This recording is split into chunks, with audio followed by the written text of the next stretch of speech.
That's cool. All right, the recording's live. I'm good on my end early. Yay! About time. Yeah. You know what, Steven? That's enough out of you. I see how it is. Yeah. All right, let me get. I'm assuming it's Lornick, right? That's who you're. Yeah. That's your guy. Okay, let me get him in here. We got someone joining us tonight that is just interested in D&D. Nice. I almost had a person too, actually. Oh, nice. Yeah. Yeah. Lornick. You got to get him. All right. Let's see. I probably should have watched some of the before footage. See where we see. I don't remember what I ended up doing at the end of that. Well, yours is going to be interesting because yours is different than everybody else. What's up, Alex?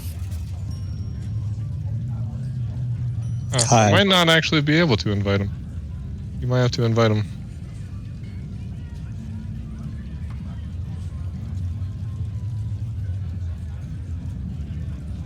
I think you can recommend a friend to the group. Man, I straight up invited buddy. Hold on one sec.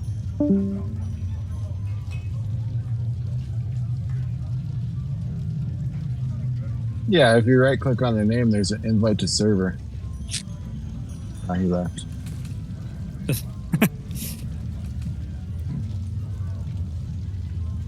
How you doing, Alex? What's up, Alex?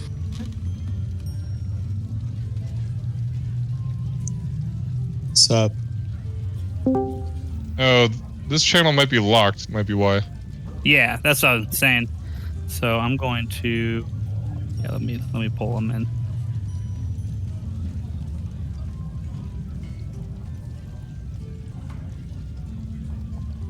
Lee, what about Smee? What about me? Just it makes me remember every time the movie Hook. Of course. Smee at the end is like Smee. I was trying to come up with a name, and I was, for some reason, that came into my mind. Yeah. From having seen, hell, I haven't even seen that in decades. Yeah. It still holds up, actually. I still love that movie. And the name's just a classic. It's been a long time since I've seen it. Really? Yeah. You should watch it. It's actually wait for your daughter to get a little bit older and then rewatch it with her. It's Oh yeah. Okay, Steven, he should be able to join now. I added him. Okay. Why do me and you have three on our profile pictures? You got a watermelon, Ian, and my recorder guy has a. I don't even know what that is. That watermelon is my. If you hover over it, it says D&D. It's my custom D&D status. Oh, gotcha. Okay, so mine might have something too. Oh, Ian, did you give him permissions into this chat? Yeah. Should have. Mine's chilling. That's why. Actually, hold on one second. Sorry, I thought I did give him. Yeah, he's got permissions.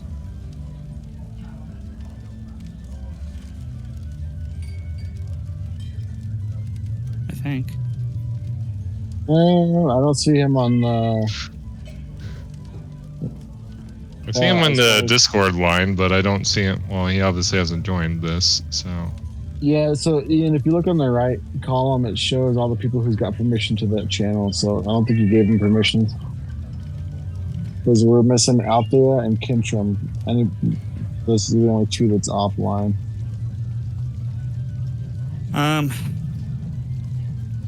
That's weird. Yeah, I just gave him permissions right with all of you guys. It has the same as everyone else.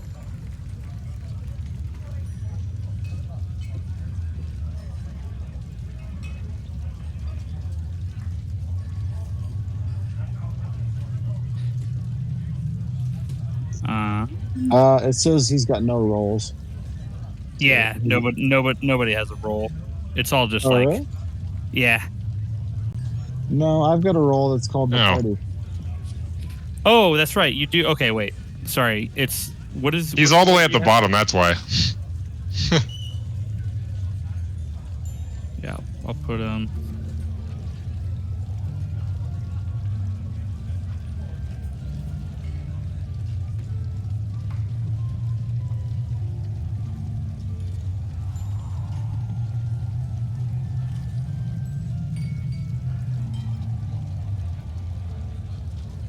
Yeah, because if I click on each channel, it'll say who has permissions to that channel based off names that it shows.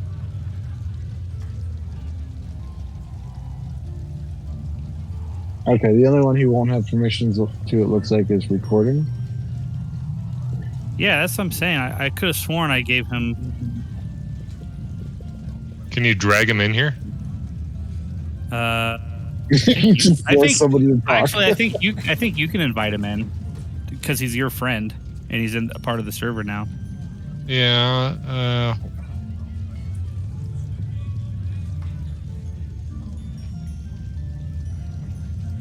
Didn't think this was gonna be this Background complicated. isn't that creepy this time. Yeah, thanks to Josh, he gave me a better one.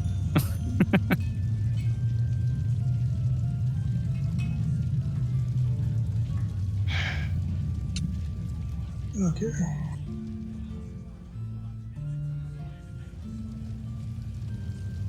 What?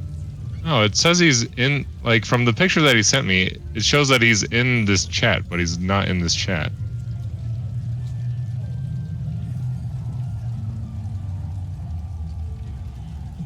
I don't know how.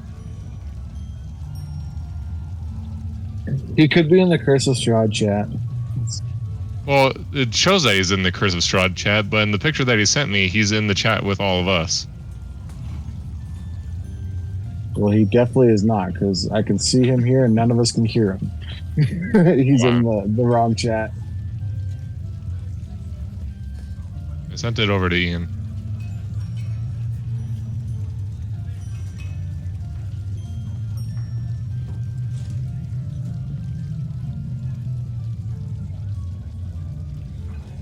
And since you have admin, you should be able to just straight up drag him up into here. You can do that. That's a thing. Yeah, you can drag people around into different voice channels. Whoa.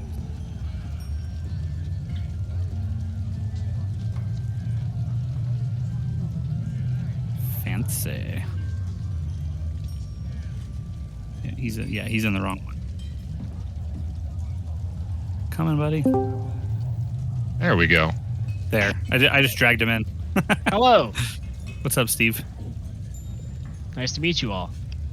Nice to meet Nice to you. meet you, Steve. Nice to meet you. So, Steve, the DM of this fine event is Ian, who is DM Krug. Hello. You go by Krug or Ian? Ian, Krug, DM, whatever. Whatever works. Okay. Hey, you. Okay. Hey, you. Yeah, I'm glad you guys noticed the not so creepy picture this time. Okay, so now Steve, let me send you the game link to this.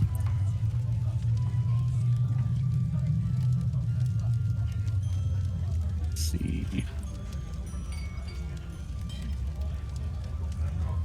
All right, I just sent it to you. Let me know if that works. On the way.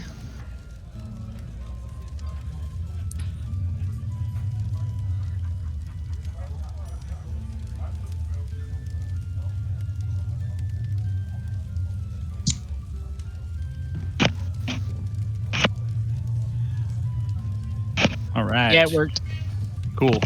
So you're going to be Jeff the Fly, who is a fly on the wall character Cool. that I use for people that are kind of sitting in watching or just want to see what's going on. Let me get you on here. Thank you. Yeah.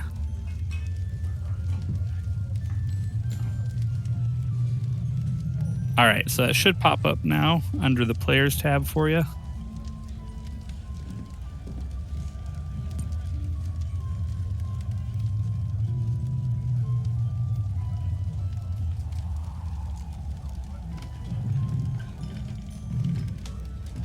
All right, should be there. Should be good. Yep, I see him. Cool.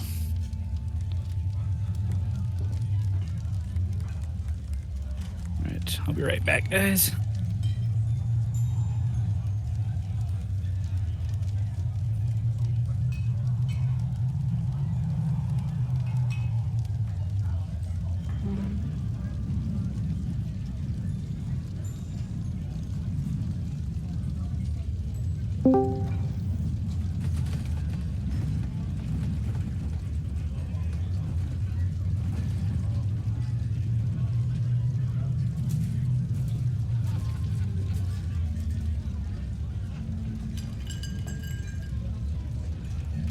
Hello? Hello. Hello. There's no way talking. I was like, geez. Ian just excused himself. I'm back. What's up, Josh? Okay. Hi. Oh, Warren was here. I didn't even say hi to him when he came on. Oh, there he is. What's up, Warren? Oh, Ian, I don't know if you noticed, but on Roll20 right now in the shop, they got an anniversary sale for 50% off on a lot of things. Oh, bro, why you got to tell me these things? Well, I just went and I bought the Player's Handbook and the Dungeon Master Guide. Yeah. Oh, nice. Heck yeah. 'cause they're half off. Nice. But Is it I think everything or is it just like select items? Well, I think it's all D&D stuff. They're not all 50%, it's up to 50%, but those two specifically are 50%. But I believe I'm sharing it with you guys right now, the Player's Handbook, if you click on that compendium. But Well, maybe I have it as well. So if you I'm do sharing, have it. Okay. yeah, yep. There are some books though that I don't have that I'm gonna have to look. I'm gonna have to look at. Mm-hmm. So, yep. Tell your wife I'm sorry. Apologize okay. to Ian's wallet. Yeah. It's okay. I just always say I'm doing this for my daughter, because someday she'll reap these benefits. Yeah. No Jake tonight? He should be here. Okay. Yeah, he said he'd be here. We will not have Ben tonight, Okay. which actually we might out not. somewhere. Well, no. So he's got a new job. It's overnights. He thought he could make it work, but it's not really working. Being on a government computer and all that, it's kind of blocking all of his accesses to be able to do something. So, oh, gotcha. yeah. So, but it'll probably be like the sessions in June, and he said the sessions in September. So like, it's weird. I guess it's not like he's always on the schedule. Like it like kind of flip flops. So, but he was looking at it in the future, and it looks like he'll miss like this session and probably the next, and then a couple sessions like in September. Gotcha. Are you doing July 4th fireworks stuff? I can't remember if we had this session around that time or not. We are. Yep, we're doing Stadium Fire. And we're actually doing it on the 4th of July. Nice. Yeah.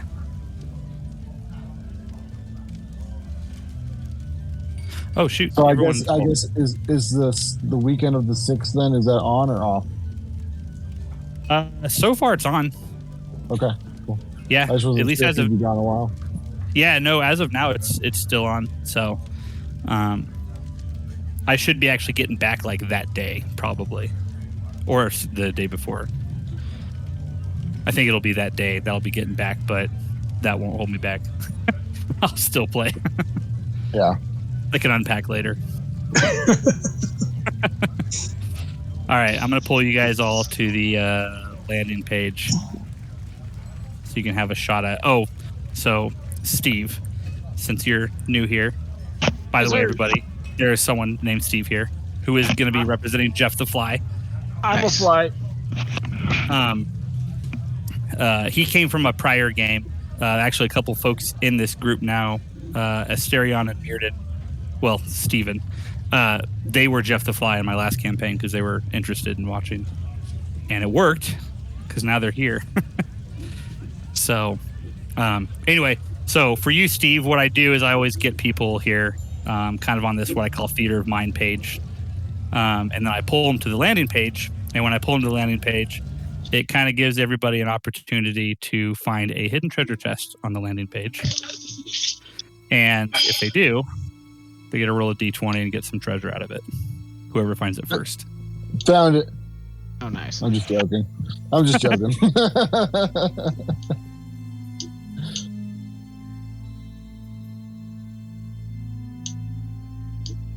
What's funny is Warren was never planning on being a full-timer. He's just like, yeah, I just want to go in and screw over the party. Now he's hooked. Just gonna be this fly. Found it. Did you? Think so. Me too. Nice. In a green box. Yep. Down by that girl. That was my green box. That was Steven's. Freaking Steven. Man, I really tried on that one. I was like, it kind of like blends in with her arm there. I mean, not gonna lie, it was pretty good, but obviously it looked a little bit off. So I didn't realize there were so many pictures because I was so zoomed in. I cut out. Where was it? It's moved now. Oh. It was right at her arm. Her little whatever that is. Oh, the Saberi find it. Yeah, Steven found it. Okay. Freaking Steven. I should keep a record and see how many of these I actually get. All right, roll your d20, Steven. Huzzah. 14. All right, so you can add a grappling hook to your inventory. Is that one that I can just pull straight in?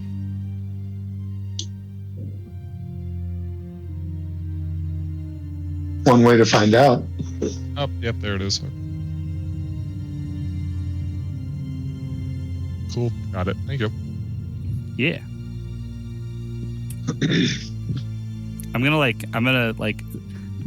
for the next 4 sessions, Steven is just void. I mean, you can if you want. Do a cap. You can only win so many in a row before you gotta let other people win it. Hey, I didn't win the last one. There you technically. go. Oh, that's right, because you and Josh got it at the same time, and then Josh won the draw. Yeah. That's right. I was having audio issues. Steven, how long did you find that before anyone else? I mean, I always draw a box on it, so. Yeah, because I pulled all you guys. I saw that. And nobody pinged it there before, so. Yeah. Where was it? I missed it. I was there like a second after him. Yeah, that's what I was wondering. Is like how long since I was having audio issues, I couldn't hear anyone. Where was it though? Picture of the barmaid. Right in her elbow. It was like right there. Oh, I didn't even see that. There's bottom pictures. Okay, yeah, I definitely would have not got to that. Yeah, I didn't realize how many pictures there were because I was so zoomed in. Yeah, I only had like the upper half. I'm like, oh, hey, where is it? I can't find it. I didn't even look below my own alignment.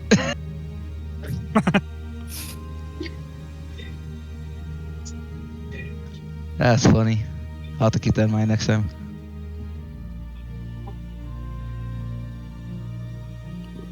All right, so we're just waiting for old Jakey.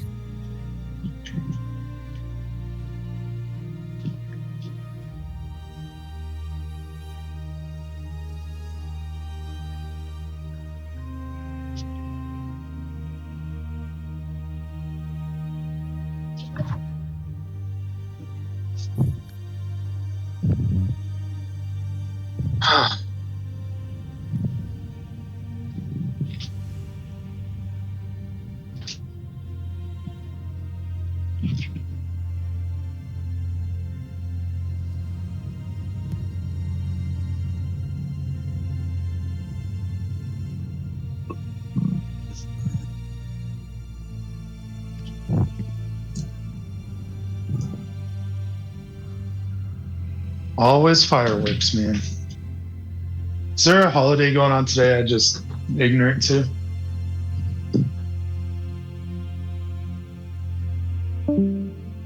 Right now?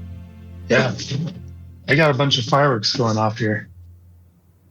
Oh, Big ones or just kind of like what you expect in the neighborhood? There's a couple launchers. But mostly like it sounds like cheap 4th of July stuff. Do you need a holiday for fireworks? that is true. That is very true. No, I suppose you do not. You sure it's not just the thunder? Yeah. Oh, I just was talking and realized I was muted. Did you guys hear anything? No. No. Yeah, I was gonna say there's a whole month right now. It's called Pride Month. Oh. Yeah. Oh yeah. Duh. But also, yeah, I can't talk. But anyways, fireworks are just cool, so you really don't need a reason. Yeah, that's what I just found out. Someone else said that too. Yeah. It's like after saying that, I guess you don't need an occasion. Okay, so Jake said to start with Adam. He's got some family stuff going on right now. Doesn't know how long it'll be. So we'll go ahead and start. All right. We'll start off with a roll call. Make sure everyone's here. Starting with Asterion. Present. Kentrum. Meowdy. Lornick. I am a fly. Or the Fly. Jeff the Fly. Mearden. Hola. Smee. Yo. Iris. Yep. Whiskey Jack. Here. All right. Sick. All right, guys. So, previously on our sessions, with session 6, Meet the Red Brands. This is a long one, so bear with me. So you guys were all quiet at first when Sildar asked what you all would like to know, but it didn't last long.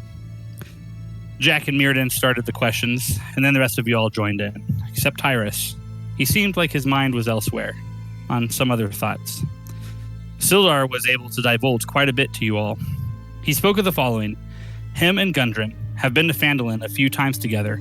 Gundren goes by himself more. Sildar hadn't been here in about in a few months, and had a secondary reason for visiting Phandalin. He revealed that he is an agent of the Lord's Alliance. Sildar also wants to investigate the disappearance of somebody named Iarno Albrecht, a human wizard and fellow member of the Lord's Alliance, who disappeared shortly after arriving in Phandalin. Sildar hopes to learn what happened to Iarno, assist Gundren in reopening the old lost mine, and help restore Phandalin to a center of wealth and prosperity. As far as the lost mine goes, he revealed the following.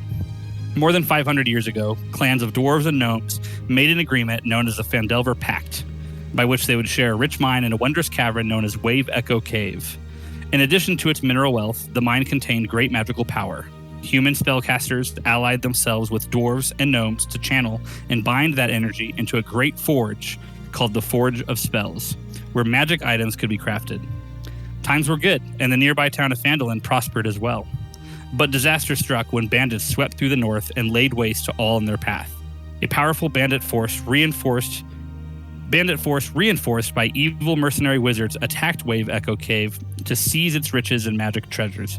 Human wizards fought alongside their dwarf and gnome allies to defend the Forge of Spells, and the ensuing spell battle destroyed much of the cavern. Few survived the cave-ins and tremors, and knowledge of the location of Wave Echo Cave was lost.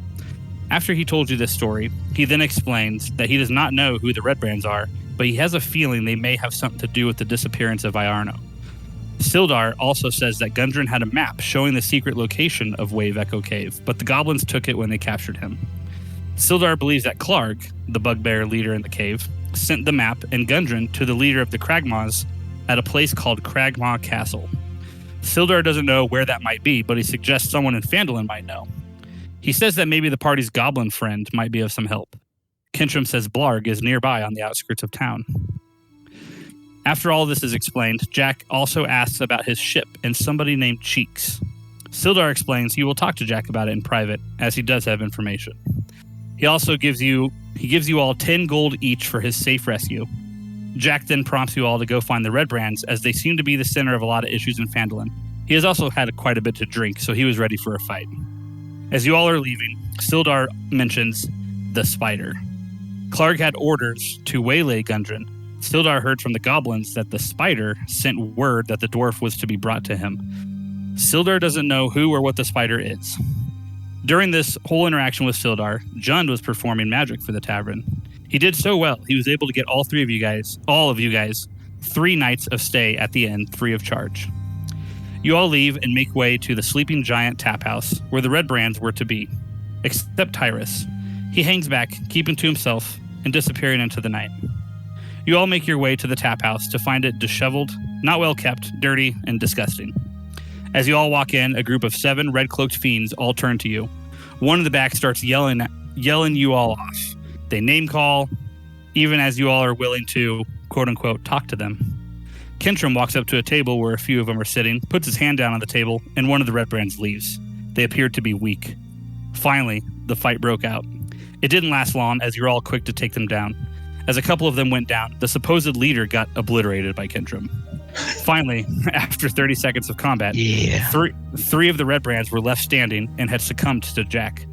They agreed to tell you anything, at least as long as they could live.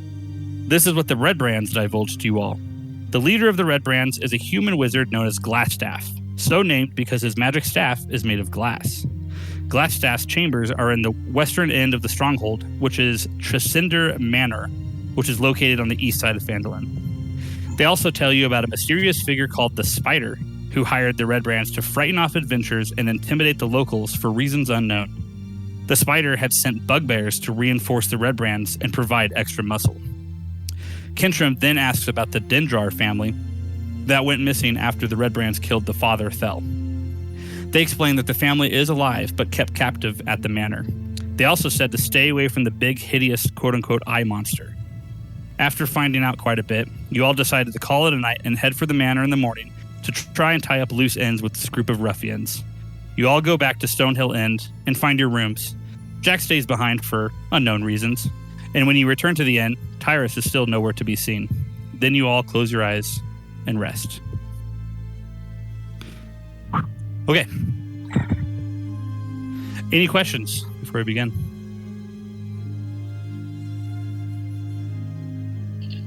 Yes, sir. All right. Cool. Someone's just building squares on here. Warren.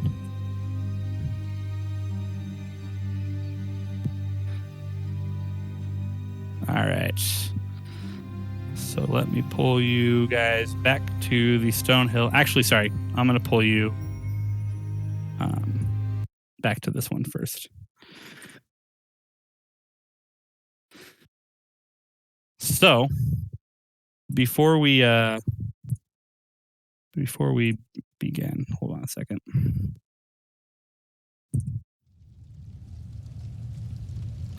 Okay. So before we get started, because you guys all went to sleep, and when I pull you to the map, it'll be morning time when you guys all wake up. Before we begin, Whiskey, I need you to roll me a D100. All right.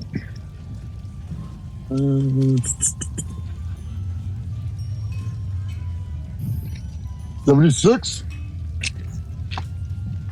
76.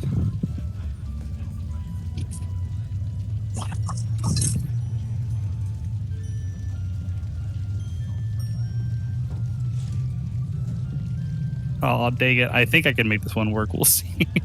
You want me to re-roll? No. So we're going to... No, I'm going to... Okay. Hold Hold on, let me write this down.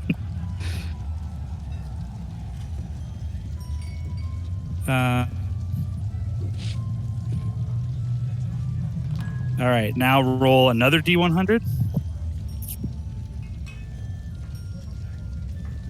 60. 60.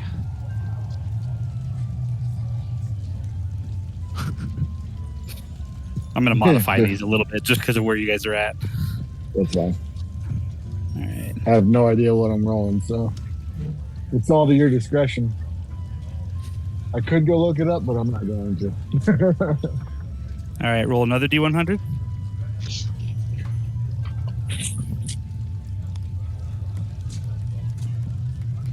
They're getting lower.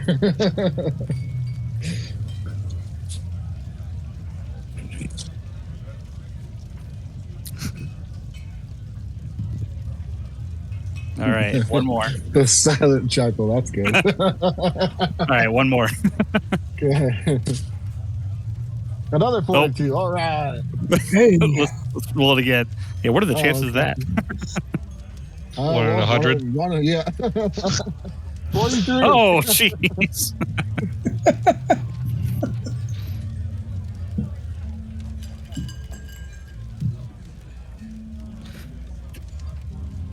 Okay. All right. Cool. Sorry, just wanted to solidify that real quick. Yeah, no worries. I will divulge here in a minute. All right, so I'm going to pull you guys back to the Stonehill Inn, where it is now morning time. It is pretty early in the morning too. It's like between 7 and 8 ish in the morning. I think you guys are up here. Here, let me pull you, Jeff the Fly. I'll pull you in here. I can't get inside. I'll pull you out to the tavern. They've closed the windows. Okay. We're gonna need to hear a buzz every time you talk, though. Okay. So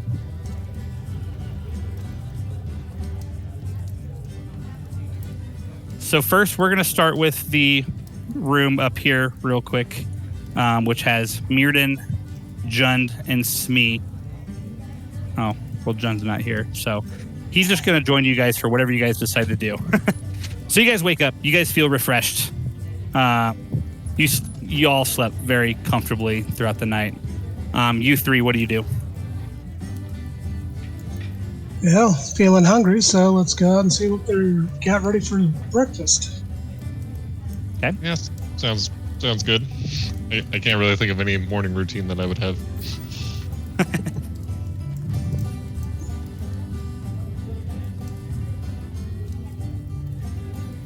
All right. Pull you guys out there. Here you go. Okay. Next room is Asterion, Althea, and Intrim. So before you guys, so as you guys are, who is that? Is that Jund? Ah, it's Jake. What's up, Jake? What's up, dudes? We just started. There's just early morning at the tavern. Everyone's waking up. So Asterion and Kintram, you noticed, or Althea actually talks to you guys and kind of exclaims that, well, for one, she said she does fill you guys in on the fact that she thinks she might know where Tyrus went, and he should hopefully be back soon, because he never returned before she went to bed. And then she also says that she's gonna sit this out with the Red Brands. It just, something doesn't feel right to her about it, which you guys should know is actually pretty normal for Althea, as she's always kind of on the outside of wanting to cause trouble or, I guess, fight if she doesn't feel like she doesn't have to. It's just kind of part of her character. I.e., Ben's not here.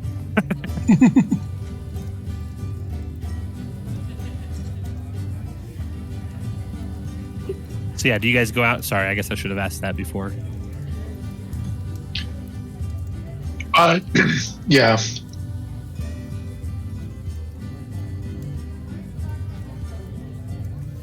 Hello. Yep, I can hear you now. I'm having like weird disconnecting issues. Oh, no. For whatever reason. But before I leave the room, Kidram is gonna kind of do like his like morning monk prayer thing. Okay. So probably take about 10 minutes before he actually joins the rest of the party. Okay. Cool. And Whiskey, when you wake up, so first I should let you know I did give you permissions with these 3 tokens, so you can move them around and however you see fit and all that. I love the AI art. Yeah, that was Jake, or not Jake. Josh sent me that. Yeah, that's funny. I just made it look rough and kind of dumb. Yeah. You can always tell because their faces are like somewhat obscured. So the one in the top left, his name is Colt. The top right is Thad, and the bottom right is Drew. I don't expect you to know that. You can. They can be 1, 2, and 3. You've for all got I them care, on, but you've given me access on the NPC thing, so I can see their face and all that. Yeah. Okay, perfect. So, when you wake up, Whiskey, your head is obviously much of last night is a blur to you. Other than you remember the red brands, you remember fighting, and you remember capturing these 3. After that,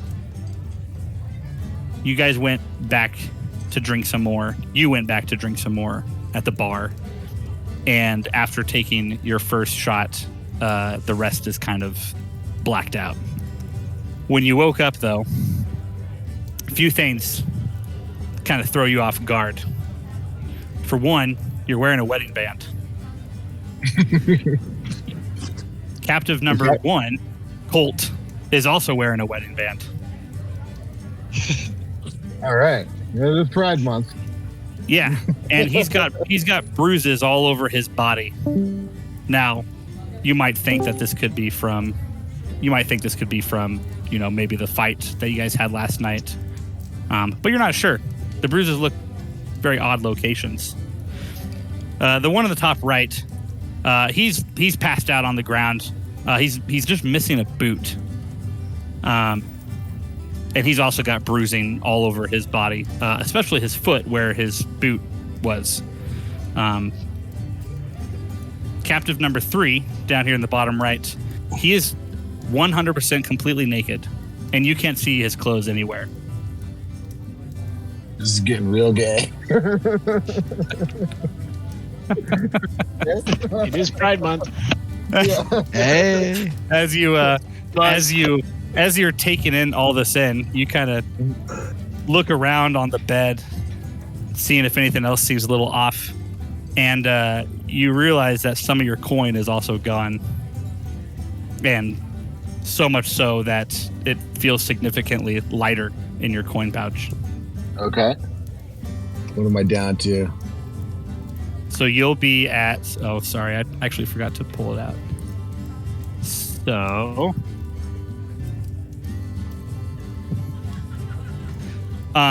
you don't have any copper pieces. No, 118 copper is gone. And half of your gold is gone. So you're at 14 gold. Okay. So yeah, so you this all, you take this all in. How do you react? This all happened between, what is it, the stone giant? The sleeping giant. The sleeping giant in here? Okay. Sleeping giant. From what you can recall, you're assuming that it must have happened between there and here. Okay. I'm gonna be pissed off.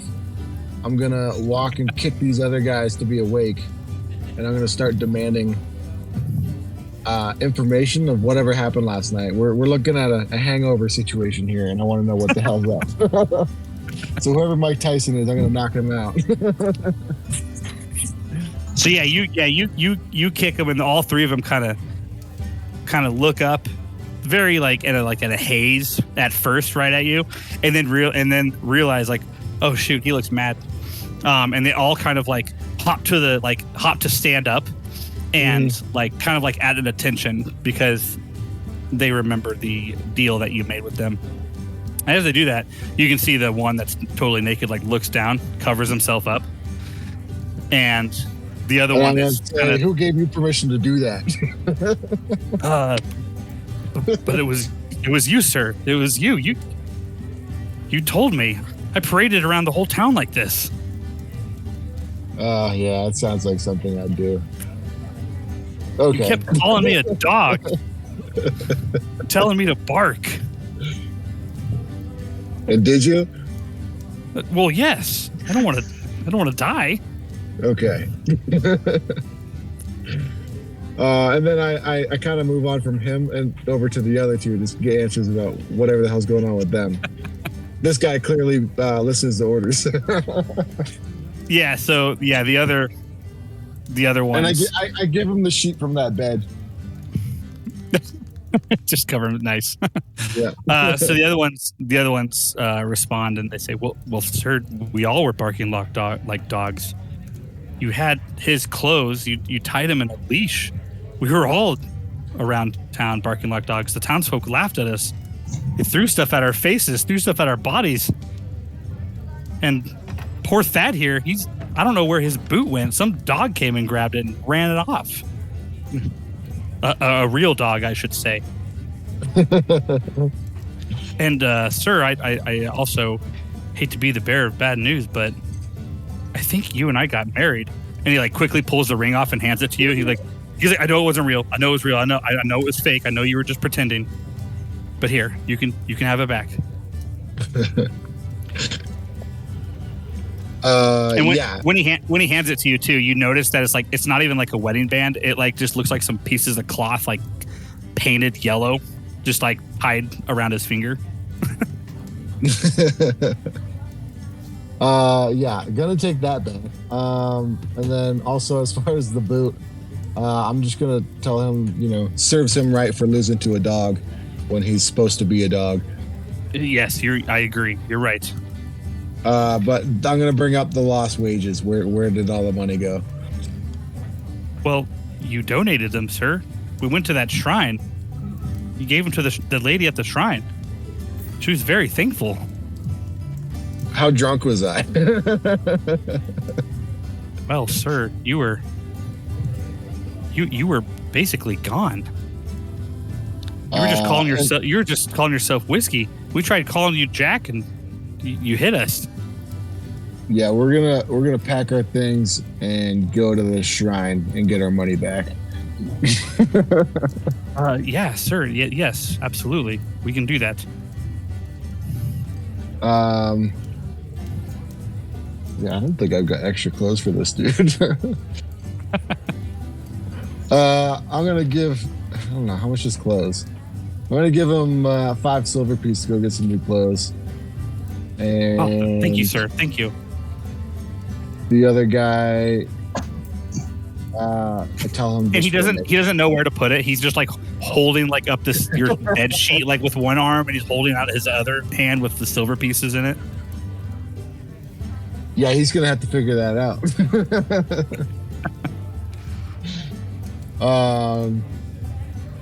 And then I guess he'll give a silver piece over to the guy with no boot to go get some new boots. Go get a new boot. Yeah, some sort of replacement. I don't care if it's like a sandal or what.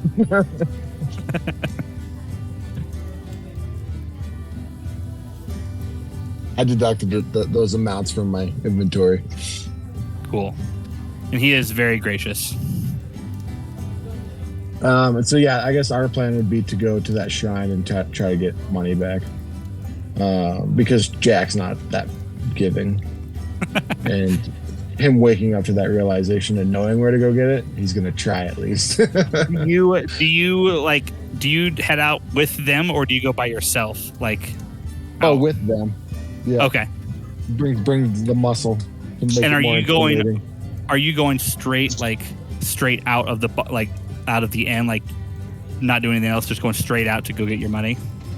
I'm gonna just leave that as a plan for the morning. I'm gonna let everybody else kind of do make decisions for their guys of what they're gonna do. So depending on what they do, maybe I'll pass them or get them to come along. I don't know.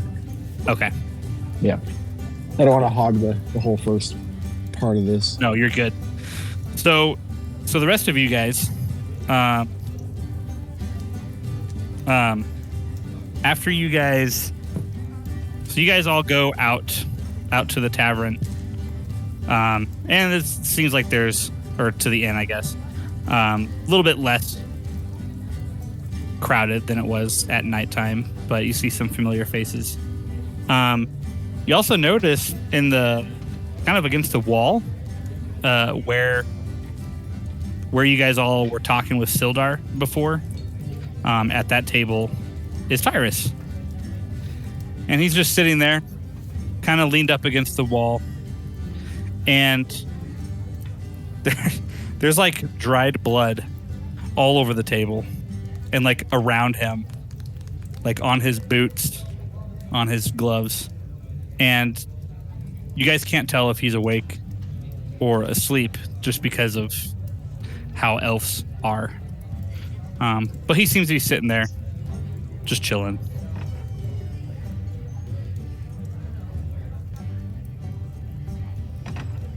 Awesome.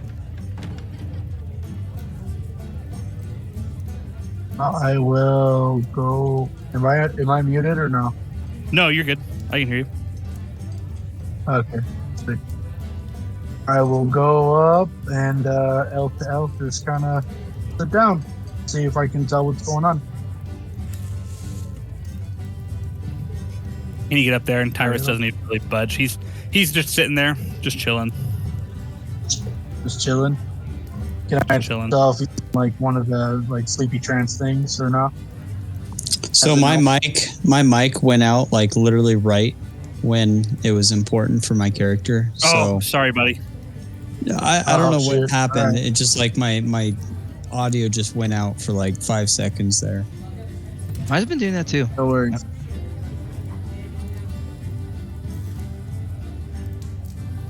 But I know that I'm sitting there. Yeah. So I guess, Jund is trying to figure out if you're asleep or awake. Roll a perception, Jund. Perception check. Oh yeah. Also, I'm so just a friendly perceptive. reminder, you guys all have an inspiration. So, just forgot to remind you at the very beginning. Yeah, you can perceive that he is... What are you, Tyrus? Are you asleep or awake? Do I know? Yeah, you would know. I'm gonna say that I'm asleep with my eyes open or slightly open. Tranced. Asleep with your eyes slightly open? Yeah. Okay, Just so very yeah, tired. so you're trancing. Meditating. Meditating. Yeah, so you can tell he's good. He's good. It just seems strange that he's just sitting in a bunch of blood just at this table. Yeah. A little different. Well, we do know that he took off doing something, so I'll sit down and throw open this window and order around because what else do you do in a tavern? Order breakfast. I wave at the barmaid and try to get her attention to come over so we can get some food or drink or whatever we need. Yeah. Yep. And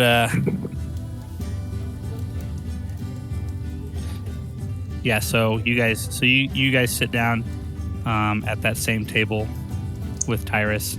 Asterion, are you at the bar, or are you also going to the table with them?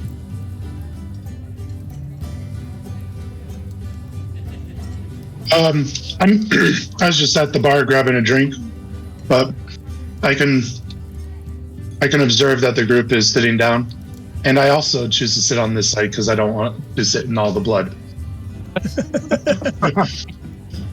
Do I even like know that anybody's like there, Ian?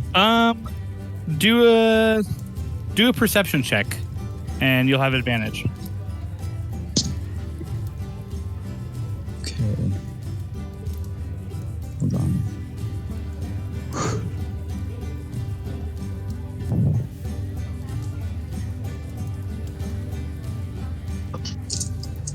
All right. Again, physical die. 10 plus 2. All right, now roll again. Roll another one? Yeah, because you get advantage on this. Oh, okay, that's right. Okay, 17 plus 2. Nice. Yeah, so even in your trance, you can feel the presence of your group, your adventurer buddies kind of starting to circle around you. I guess I'll leave it up to you if it wakes you up or not, but you do feel that they're all kind of getting around you. You smell the food and drink and all that. Okay, so I'm gonna I have like my eyes kind of squinted, like half shut, kind of like Yeah. And so I'm gonna blink like a couple times and then take like a long, slow blink, as if I'm like starting to wake up or getting out of it, and then I just take like a long, calm sigh. Nice. Okay. And then I just kind of like look around. I'm looking at my arms and stuff, and I just kind of like, okay, and that's it. And then I just kind of glance around at the rest of the party. Don't say a word. All right. And as you do this, as you wake up, Elsa, the barmaid that you guys met prior, she comes up to the table and she's already got food and drink in hand. She serves them, dishes them out to you guys. She says, "Morning. How'd you guys all sleep? Good lodgings, I hope." Slept quite well, thank you, Elsa. Yeah, pretty good. Oh, good.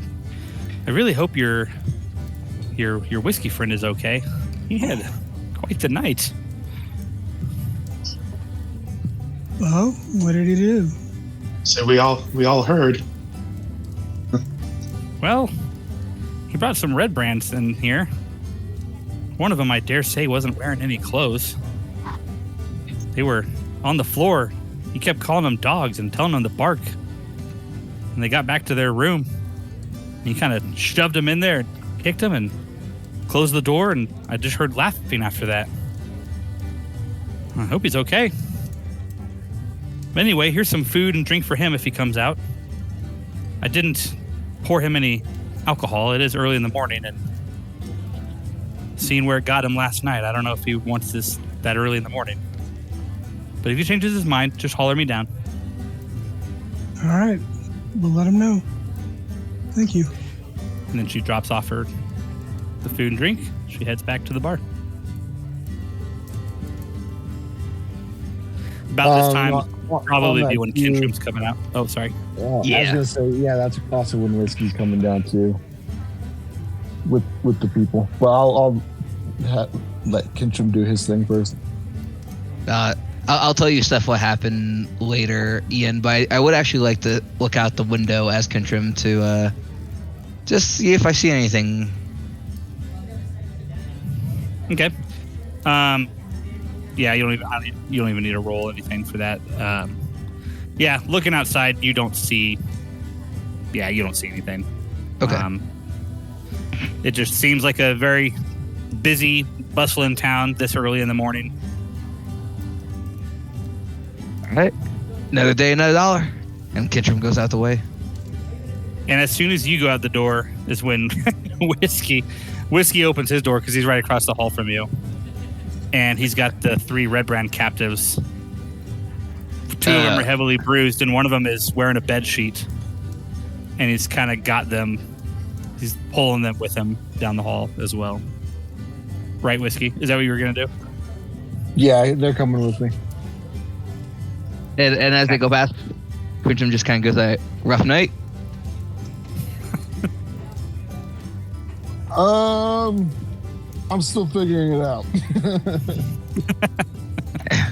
Kintram just kind of nods, like we've all been there, and heads out to the way. Nice. Oh, there is blood here. Look at that. Kintram takes a seat at the very end. Sorry. All right, and then Whiskey just rushes past all of you with these 3 captives and heads out the door. And Whiskey, just for the, sake of pulling maps and all that stuff, I'm gonna say that when you went back to the shrine. On his way out though, he does grab a drink. Oh, does he? Okay, cool. But yeah, anyways, and not enough to get drunk, just a drink to kind of. I mean, you know how that goes. Get out of the dog. Yeah. No. So when you get to the shrine, Sister Gorelli looks at you, and she kind of smiles. She looks like she's kind of chuckling, and before you even get there, or like all the way up, she actually just hands you like this pouch. She goes, "Yeah, I figured you'd probably be coming back for this. You were pretty out of it." And then, like, I'm kind of pissed off because I was expecting to get mad, but then she's all nice. And then I'm like, damn it. And then I give her 5 gold of it to donate. Nice. And she seems a little like taken back that you actually gave her some gold back. So she's like, oh, well, thank you. Blessings to you. Yeah, I don't tell anybody. And walk off with my group of guys, probably to get them their stuff that they need, clothes and a boot, and then I'll meet up with the group. Oh shoot! Okay, yeah. Sorry, I meant to mention too, when you left the inn, there's no sightings of the boot anywhere, but you see a string of clothes, like kind of. It looks like it's kind of between where the sleeping giant was and where you guys are at Stonehill. Like there's just because it's not a very far distance. I mean, it's only a couple minutes walk, but you can see like down the street, like there's a red cloak and there's some other clothes just kind of all strung out at various locations along the path.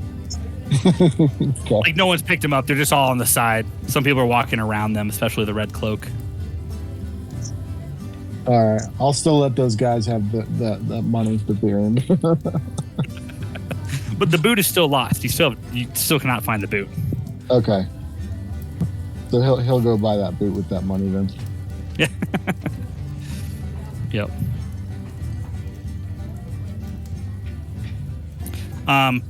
Cool. So also, Sildar's nowhere to be seen. You guys don't see him.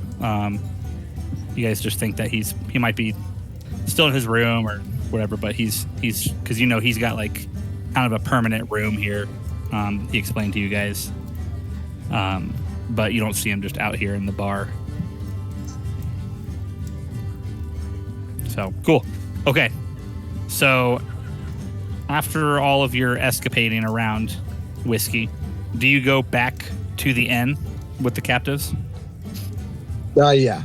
We'll go meet up with the group, but then I'll give the captives. Well, I guess maybe the group wants to talk to them, but after that's done, I'll give them basically miscellaneous errands to go do as far as prepping to be part of the crew and all that stuff. Cool. Like your crew, like your ship crew? Yeah, pretty much. Basically, not going to take them with us as hirelings yet. Just have them in the background for now. Yeah. Okay. Cool. Yeah. Awesome. All right. So you guys are all back together. And it is the morning, sitting around the table. You guys have been able to enjoy some food and drink.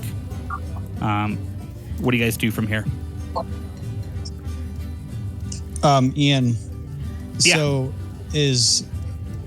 So Jack and his minions, are they in the bar with us?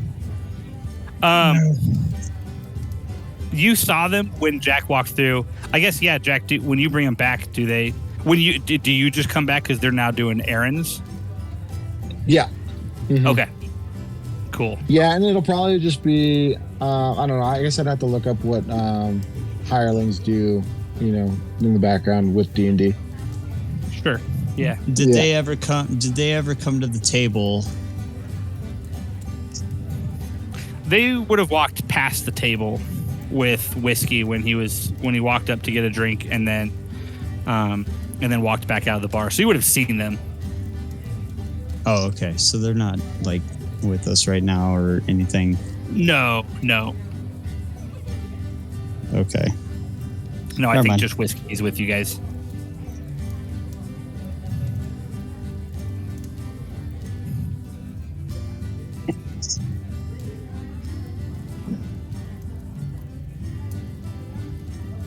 Cool. Okay. Well,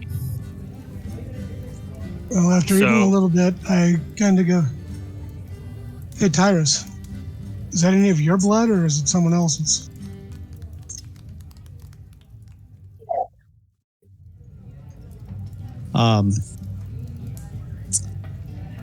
I just keep eating.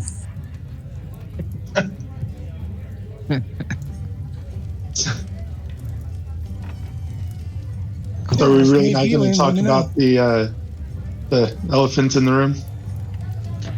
We all try What do you not mean to by look at Kintrim. Sorry, say that again. Blood. So are we all just not going to talk about the elephants in the room? Try not to look at Kintrim. The blood. you. All the blood.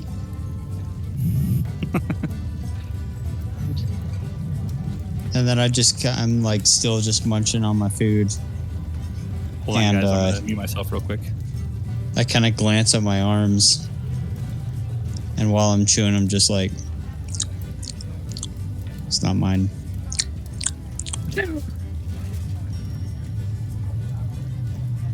That clears everything up.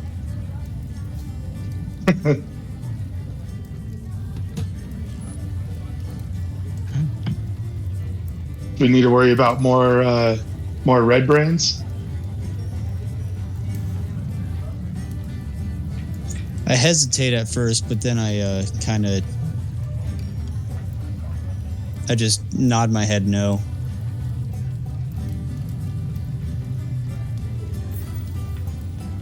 Sweet.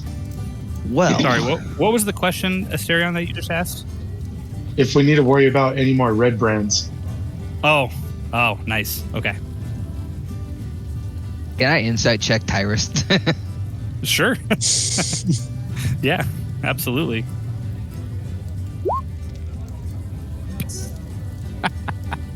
The blood is a great shade of color.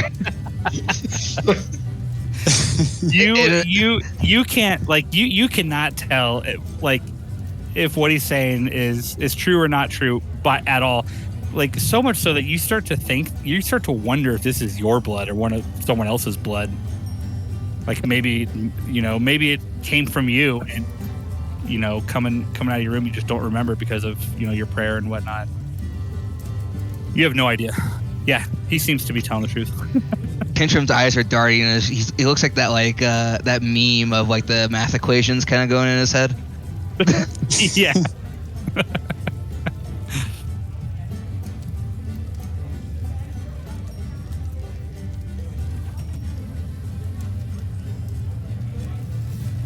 Cool. Alrighty. Well, if there's nothing else to be said at the bar or the tavern, I will say that as a DM reminder, you guys did have a goal of what to do after when you woke up. I guess that's what I was kind of getting at to see if you guys were going to talk about that or not. I think we were going to finish off the red brands, and apparently we don't have to worry about the red brands anymore, considering all the blood in front of us. Hey, Ian, I actually do want to do one more thing. Yeah. Sneakily. Okay. I just kind of like that contract that I had in my pocket. I just kind of like slide it out of my pocket just a little bit, like under the table. And I just kind of look at it. It's all blood covered. And I just like look at it. And then I just shove it back in my pocket. Yeah, so I'm not even going to have you roll anything for that. And because Kentrim rolled so not greatly in his last insight roll, he's still in a state of confusion. He's the only one that probably would have seen you do that.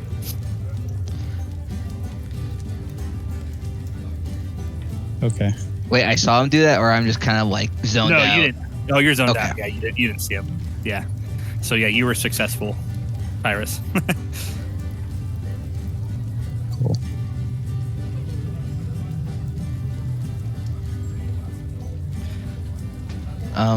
Can I take a perception check with the bar, see if anything's like up or out of the ordinary?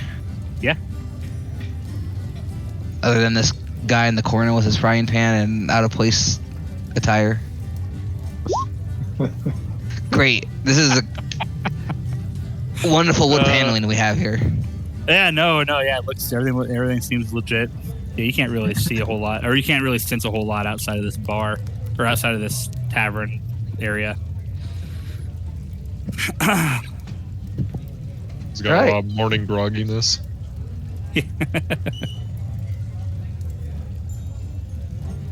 Guess I'll start the discussion. Should we are we heading towards that mansion on the east end, or want to go grab some stuff?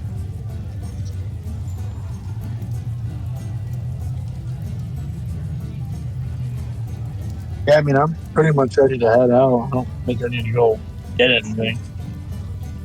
Should we try to find Blarg?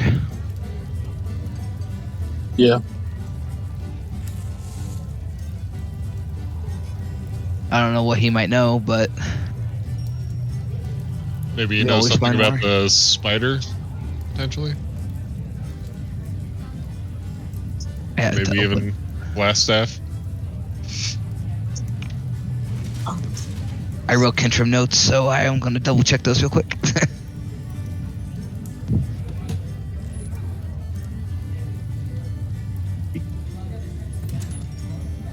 So Blarg or the mansion first?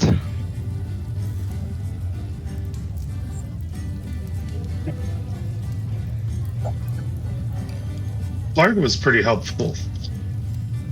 Yeah. I say we Very go well. see if we can find Blarg first.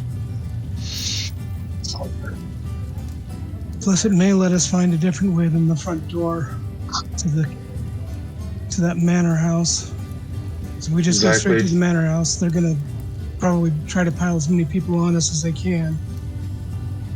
But if we can find a way to sneak in, it might be a little easier to get around and check out the manor house. Plus, we need to walk around. Geez, sorry. We need to walk around this town. Like the red brands are our enemy. We kind of roughed them up a bit, pretty badly.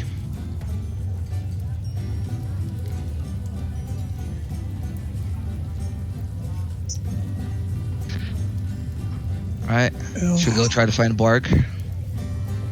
yeah, let's go find Blarg. Yeah, he said he'd stay close, so. Yeah, Jack's down. Cool. Alrighty, guys. So I will pull you to the Phandalin map.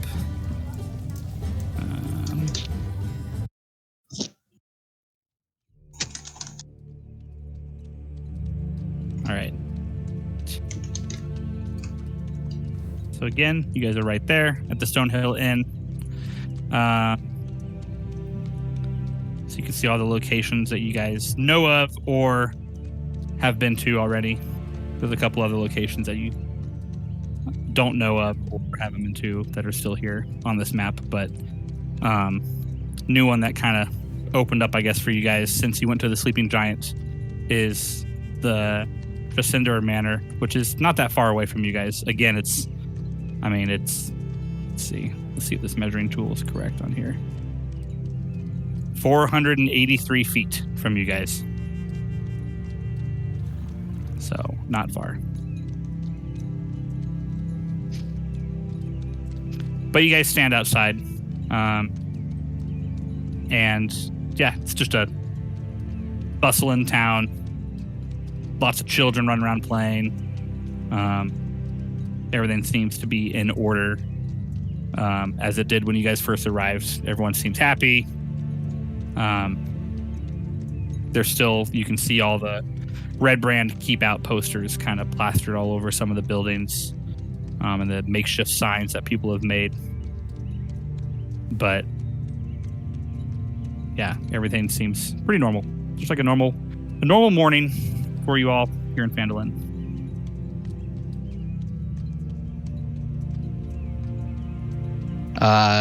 Kitchen takes a big whiff of the smell in the air and focuses specifically on Borg. Yeah, so let's see. I can't remember. Did I have you roll for this before?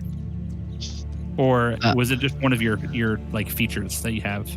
It's a feature. It can smell. It just gives me advantage on things that involve smell. That's right. Okay. Yep. And because okay. So you you take a big whiff, and you can tell he's close. He's actually really close, and he seems to be. The scent comes from the direction of where you guys entered town from the Tribord Trail. I look back to the rest of the party and says, I picked up bark scents. He's north of here. Right, let's go.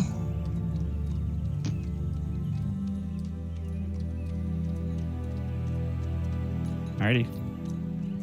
And Jack You guys Bond. walk- Yeah.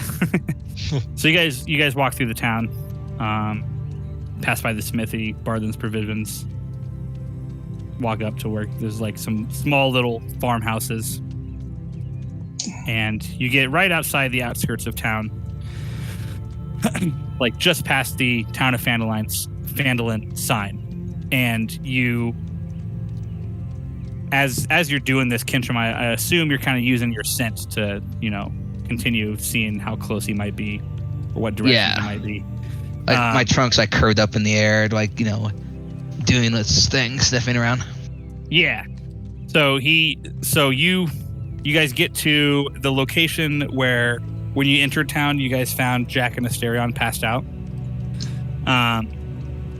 And it looks like there's like some makeshift shrubbery, like that was pulled from other shrubbery, some bushes and some other twigs and stuff.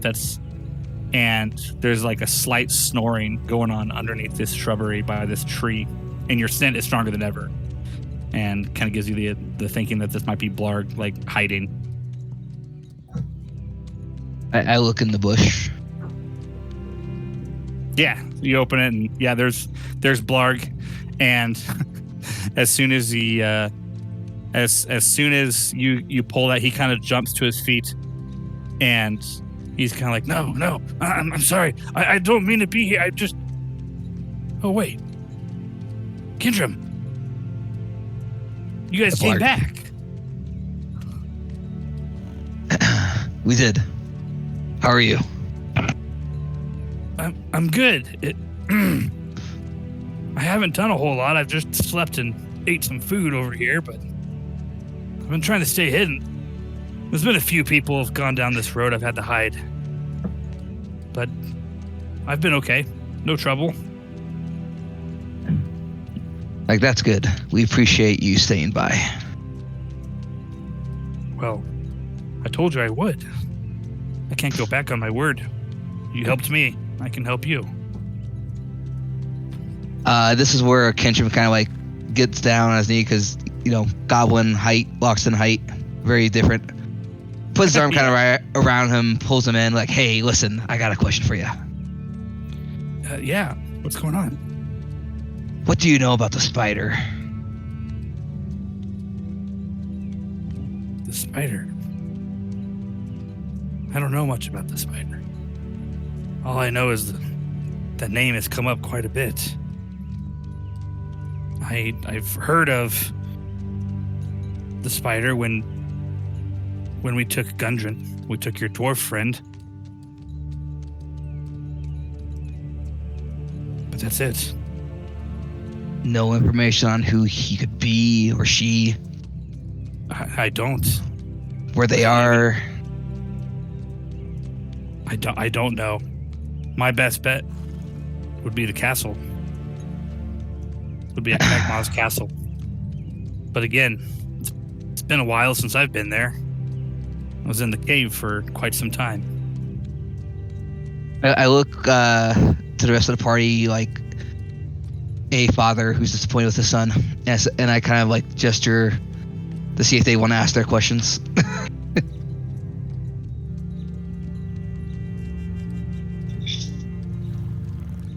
Larg, how long would it I'll take to ask get to the if- castle? Yeah. The castle?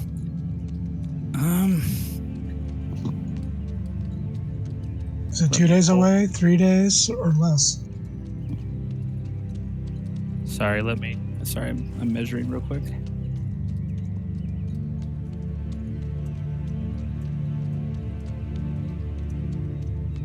Well, from here, I would say about a day and a half journey. Okay. Thank you. Yeah.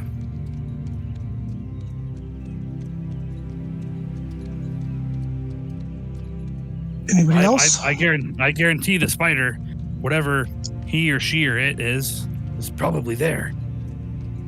If you're able to get there, you'll be in for quite some trouble. That's where we reside. The rest of us, Kragmas. We all bow to King Groll. He's the one that would always mention the spider. We were just following King Groll's orders. But I think that the orders might have come from the spider.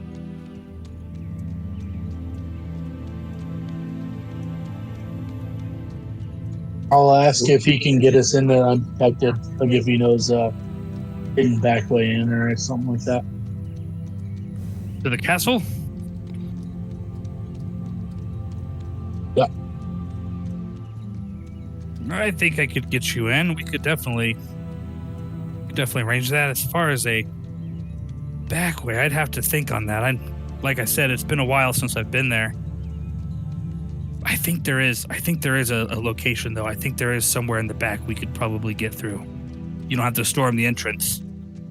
Although if I'm with you, we might want to storm the entrance. If it is, only me. If you see what I'm saying.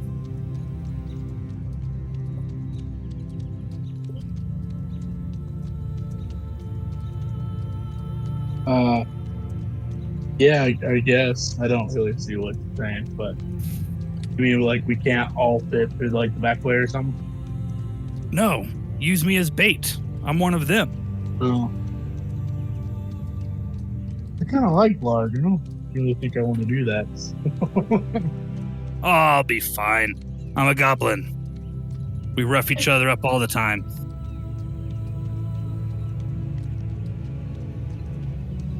All right. Or use him to I just don't really have any more. walk up. Oh, sorry, go ahead. Nah, I was just saying that I didn't have any more questions. So you're saying that we use you as bait to get in the front and like a Trojan horse? We could do that. Or, if I can What kind remember of this, oh, sorry, go ahead. if I can remember where the other entrance is, maybe the back entrance, maybe I can try and distract them from one side while you guys go on the other side. Works for me. That's a great idea. Would there be any traps we would have to worry about? Oh, yeah. Oh yeah, there's traps. Us goblins like traps. We put them everywhere. What about the resistance? The resistance. Who should we expect? Will they be a fight? Will they run? Anybody in particular we should worry about? Oh, King Grohl. He's definitely someone you're not gonna want to mess with.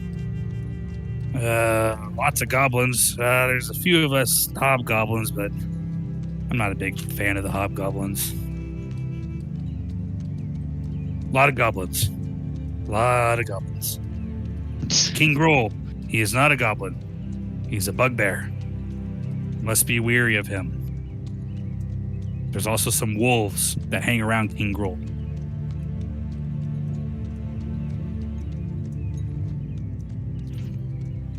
Name Dave. Okay, sorry. What kind of weapon does he have? King Grohl?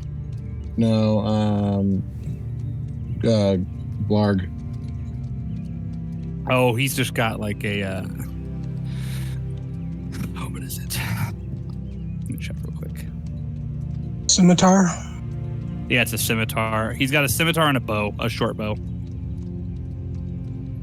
Okay. All right. Yeah, I don't have any extra stuff to help him out. Then never mind. I was gonna give him a better weapon if he had crap. But yeah, I've got the scimitar. Yep, for a goblin, no, he's good. He's okay. He's all right. Then never mind. I'm just gonna keep listening.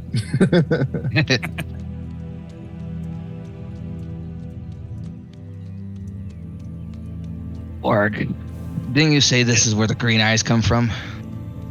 Oh yes, the green eyes. Those goblins with the strange green eyes. They are not us. They are not Kragmaws. I don't know what they are, but I don't like them. They've tried to join us on numerous occasions. I try to stay away from them. These new ones, these with the green eyes, they're strange. They run up, they laugh hideously, and they'll attack and run away. After every single attack, they just run away. If I'm being honest, I think most of us are afraid of them. And if I'm being even more honest, I think you guys should be afraid of them too. They make even goblins, they even make King Grohl a little uneasy. And he's a bugbear.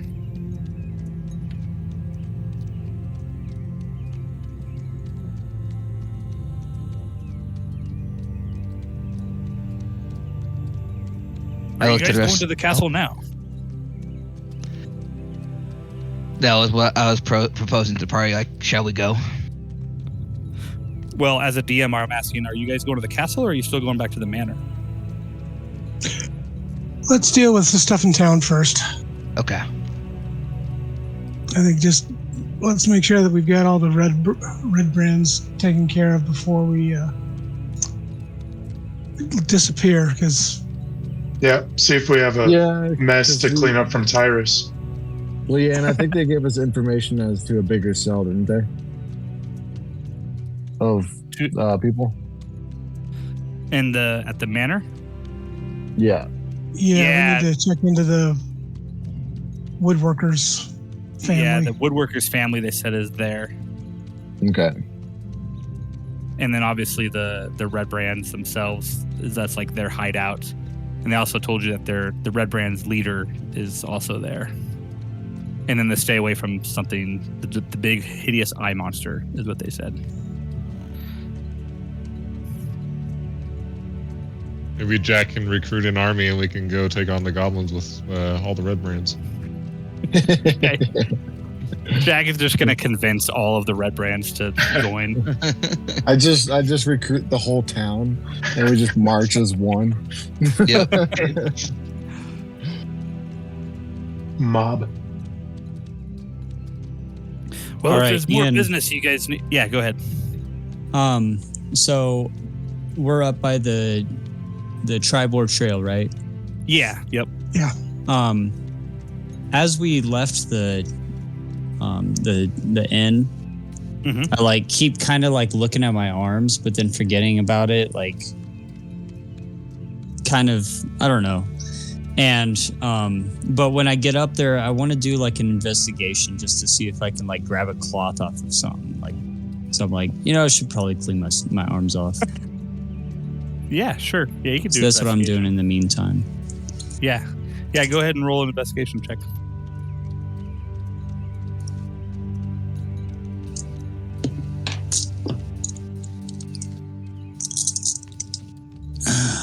Hold on.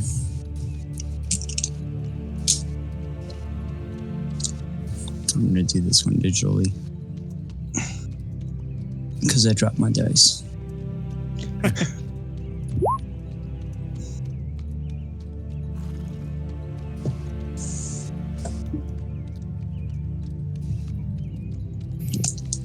That's a 15.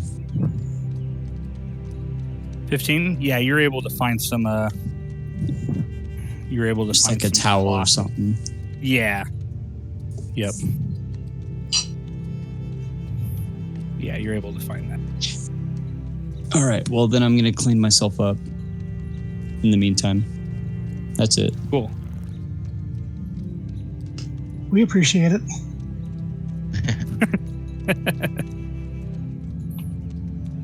One less person looking like a psychotic, covered in blood.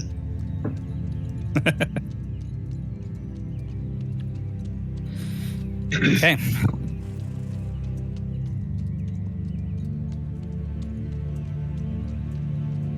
I'm gonna ask one more time. Is there anything that we need to know? That's a lot of blood for us to not be talking about it. Just kind of look around the group, wondering why everyone's mostly okay with it.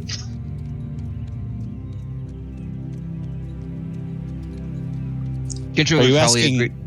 Oh, sorry. Go ahead. Are you asking me? Yeah. Why there's all that? Why you're covered in all that blood?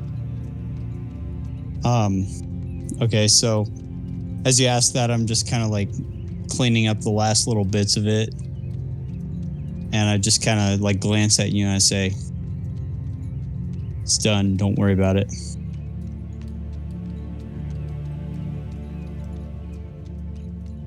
Okay. Yeah, so no answers. Yeah. Yep. Got my eye on you. I give you a wink. And I ask, Sildar's still alive, right?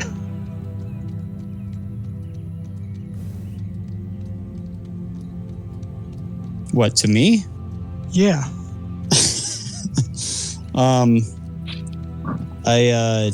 I guess I just shrug. I don't know. Oh, speaking of that, I was supposed to go talk to Sildar about Cheeks.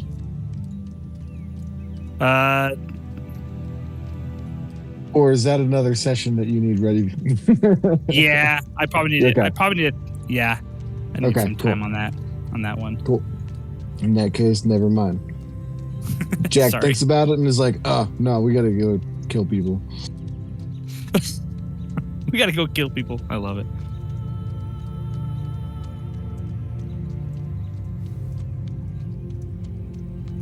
Cool. All right. So,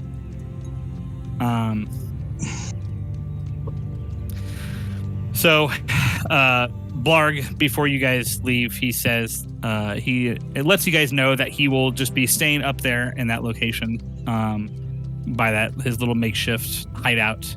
He'll be staying there until you guys are ready to go to the castle, and then he will take you guys to the castle.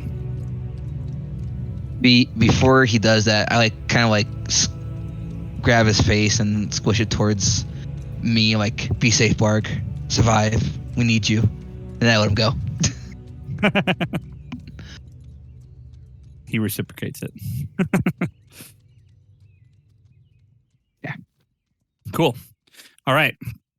So do you guys go anywhere else, or do you just head to the manor?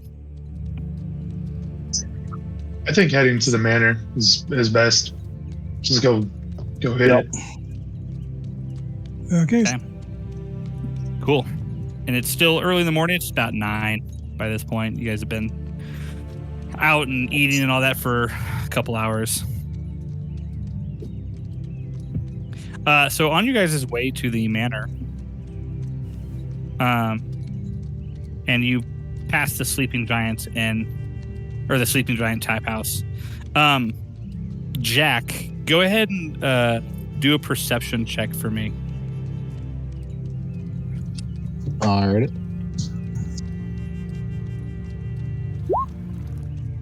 Oh. Okay. Yeah, that's what. So, yeah, no, everything just is normal. Yeah, nothing happens. You're just kind of looking around. You're still on you're still looking out for that boot, trying to find this boot, but you don't come across anything. Okay. I bet All it was the boot. Cool. All right. So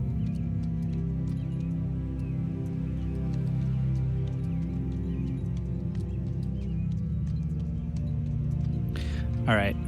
So you guys continue up the trail, the east side of Phandalin, and you start kind of going up the hill. And I'm gonna pull you back to the Theater of Mind page so I can show you this artwork, what you guys are kind of going towards.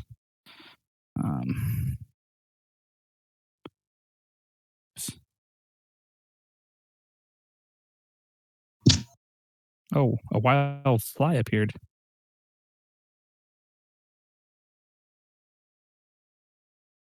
All right.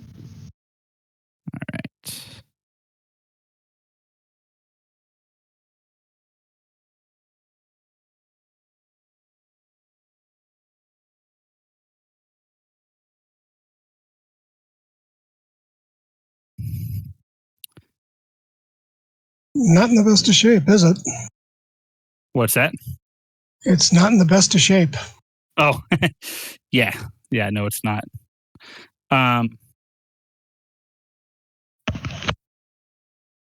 Whoops. There we go. So yeah, that's what you guys see as you guys approach the hideout.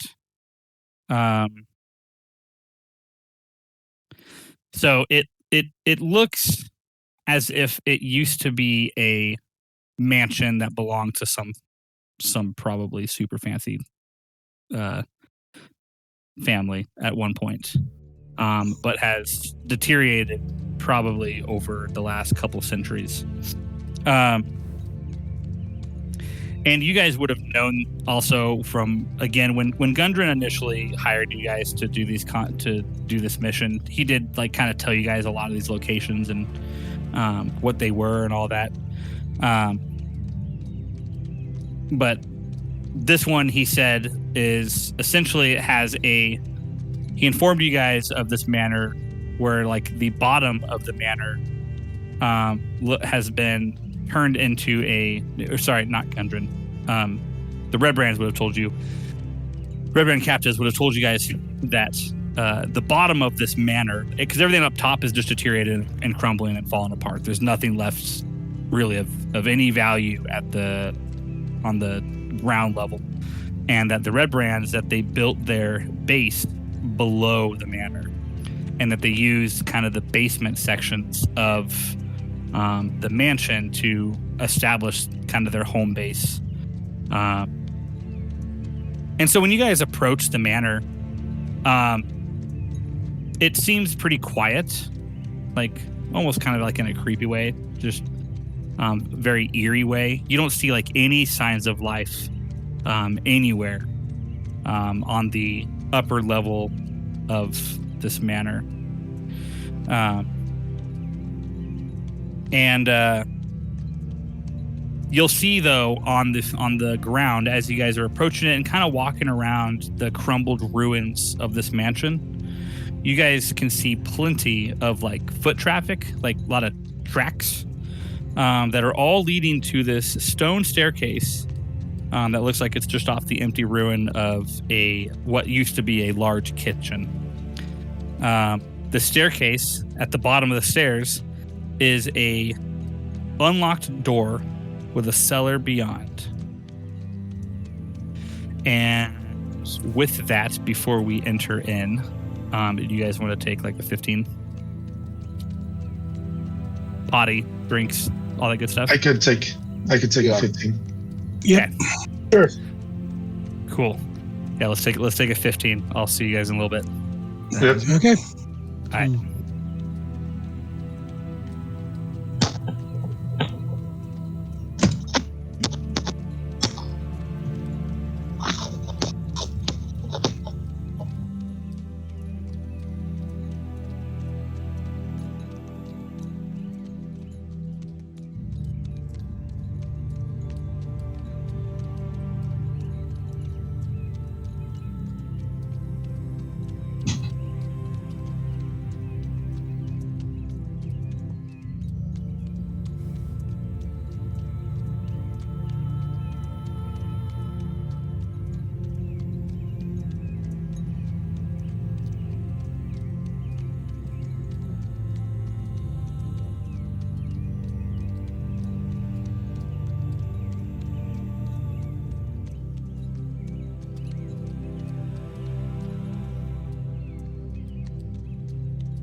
All right, I'm back.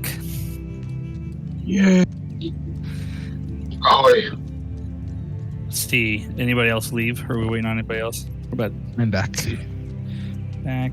Jund? I'm here too. Cool. It's me, Steven, Hola. and Steve. Steve. Is it Steve? Steve and It is Steven? Steve. Yeah. Steve and Steven. Alex is back. Yeah. All right, cool. All right, guys. So, yeah, you approach this door. One second. Oh, yeah, I did do this. Sorry, I'm just rambling to myself right now. To approach the door, I kind of just assumed you guys were going to go in because it's open. So that's also this map doesn't really have like a outside. So, huzzah! There you are. You're inside.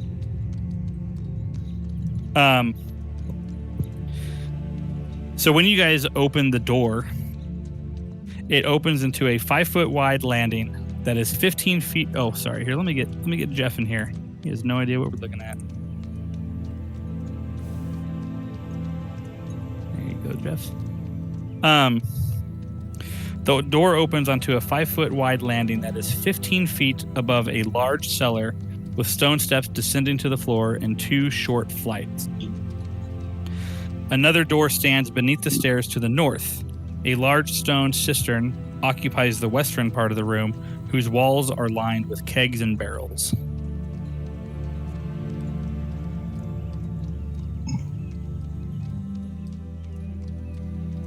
All right.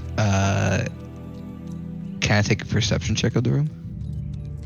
Sure. Or maybe an investigation, because I just kind of want to see, like, is there any traps or anything out of place? Yeah.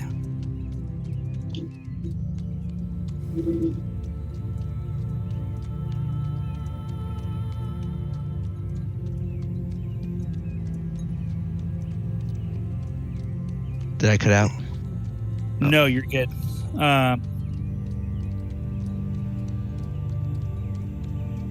Everything seems pretty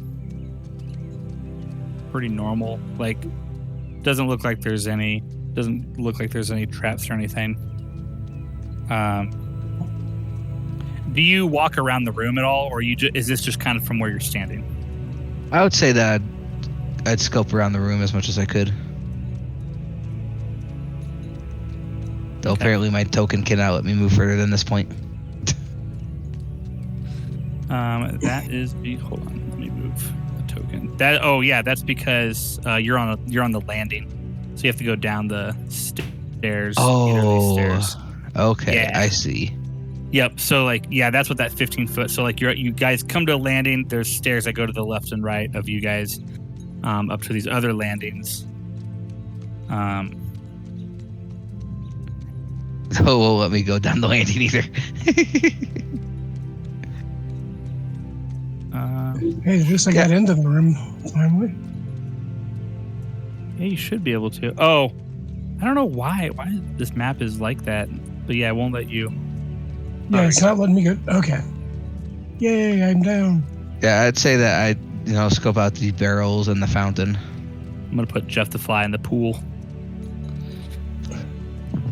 Yeah. I'm like, So, yeah. I don't know what I'm looking at. I'm going to try a perception check. Okay. Let me finish. Wow. Okay.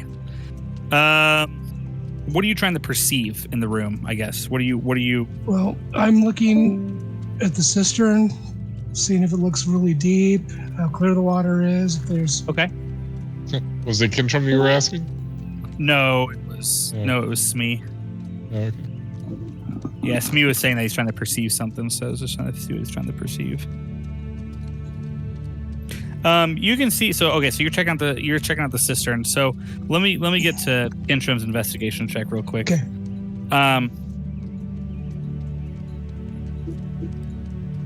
So all these barrels and everything that you're kind of seeing, it looks like these barrels contain salted pork and beef, flour, sugar, apples. There's a couple barrels that have some ale. And you also, are you moving them around, or are you just kind of like looking at them, like kind of just like touching them, looking at them? I'd say I'd move them around a bit. In fact, Kintram's probably going to take some of the beef or the meat. Okay. So as you are moving them around, you are causing some noise, and you hear something coming from the west, from this over here, from that door. You kind of hear what sounds like some, what is that? You know, it's like the typical Skyrim, who's there? Oh, jeez. That whole thing. Must be the wind. It must be the wind. But you can hear some slight movement over in the room, or beyond that door, I should say. I didn't consider there people here. Yeah, as you're moving things around. Yeah, I mean, this is the Red Brand hideout, so there's probably some Red Brands around here. The picture makes it look so much more abandoned than this. I know, it does. Yeah, well, and that picture too is kind of deceiving, because that picture is from the out. That's looking at the top level. You guys are underneath all that right now, so you're in the Red Brand basement. This is where they have taken over as their area of business. Because everything above was just falling apart and whatever. Can I roll, see if I hear this guy in the other room? You wouldn't even have to roll. You guys all would have heard that there's sounds like a person, at least one person, acting curious in the other room. As far as Smee's cistern that you were checking, it's very cold water, looks very fresh. It's about 10 feet deep. Looks like it's about a kind of hanging over. It's about a 2-foot wall going up from the top of the water. You can see like some drain pipes from kind of from above the ceiling that look like they might be leading to that pool, like filling it. And you also, about 2 feet below the water surface, attached to the south wall of this, so like about right here, like right above where Asterion is standing, like in the water, you can see a hatchel hanging from a rope that's like kind of dropped down into the water. It looks like there's a satchel tied to it. Okay. I was going to ask you what a hatchel was. Satchel, like a bag. It's not a purse. It's yeah. Okay. Yeah, so it's like there's like a satchel, like, and you didn't see it right at first, but like when you started getting closer, you kind of stuck your hand down to feel the cold water. Then you felt the satchel. Like, then you felt it. You're like, oh, wait, there's a bag down here tied to this rope. I'm going to pull the satchel up. Okay. So you pull it. It's tied pretty tight. It looks like it's a waterproof satchel. Woohoo. Yeah. And when you open it up after you take off the knot, inside you find a potion of healing, a potion of invisibility, 50 gold pieces, and a clean set of ordinary travel clothing. Okay, hang on. Potion of healing? Yep.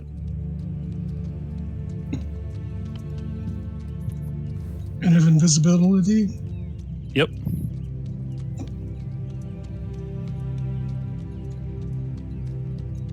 Travel clothes? Travel clothes, and then 50 gold. And then the satchel itself obviously is a unique satchel in that it's waterproof.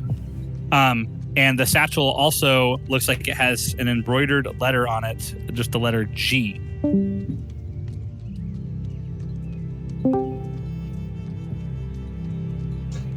Okay. I've got a satchel to tie to my backpack. Yay.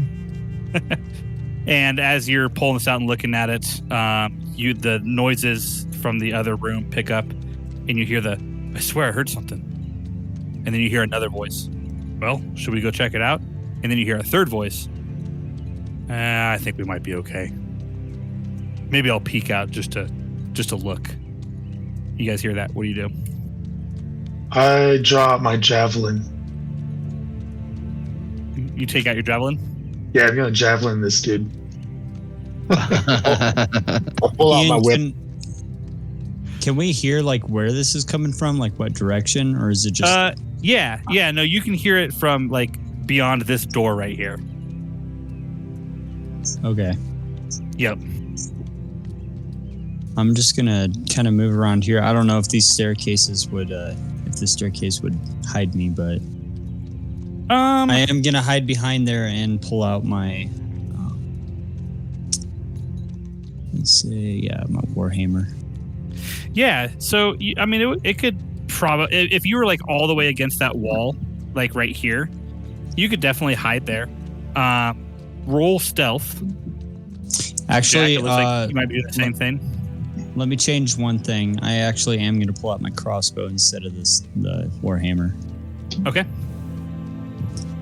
And then stealth. Let's see. 16. All right. So yeah, you're successfully hidden. Cool. And then okay, so Tyrus and then Asterion's pulling out javelin. Let's go to Mirrodin. What are you doing? I'll kind of stand at like the opposite end over here. Okay. And I'll have my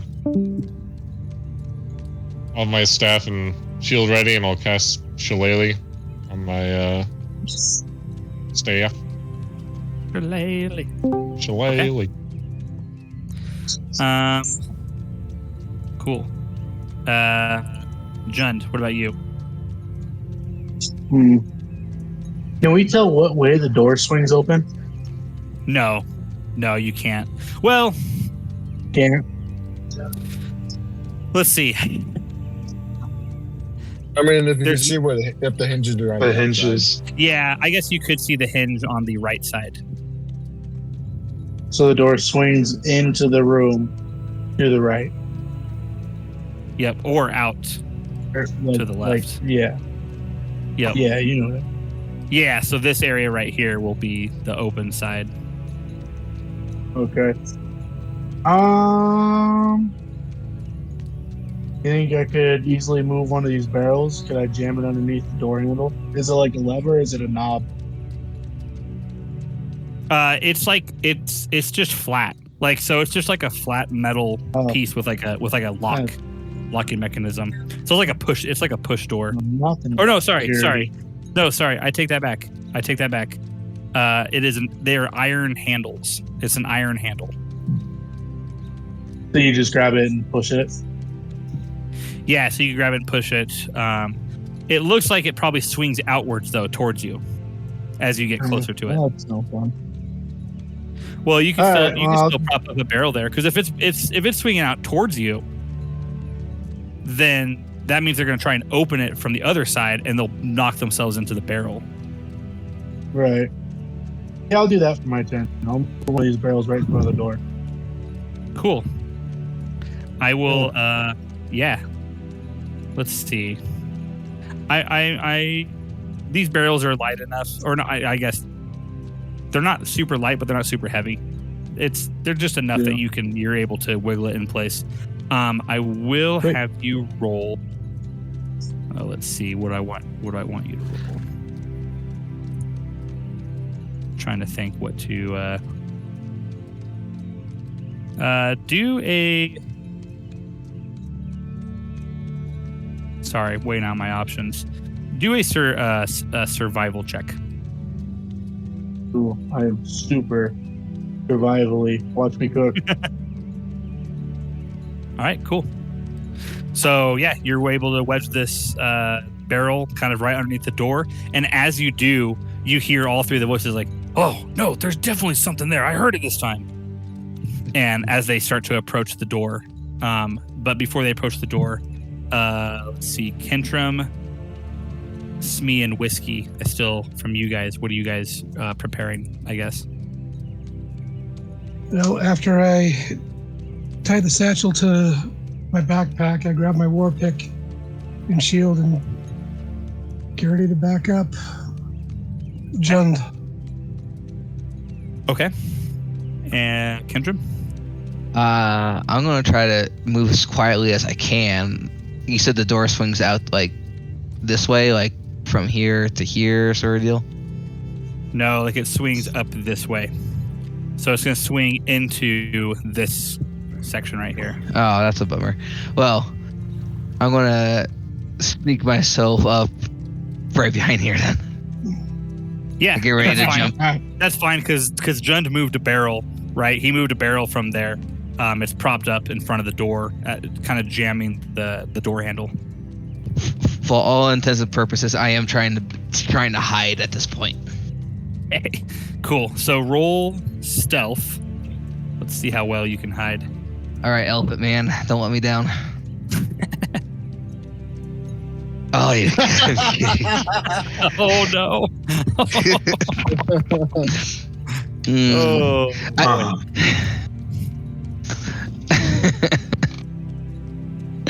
I set myself up for that. Yeah. So in your state of mind, you think you're very well hidden. But you are in fact completely standing there just in the light. Like not hidden at all. But in your eyes, you are very hidden. I am one with the shadows. You are one with the shadows, yep. Am I the Scott of this campaign? You might be. All right, Whiskey. I think you're the last one. Yeah, I'm going to kind of just meander over towards Mirrodin and Asterion and just kind of ask Asterion, hey, what's going on?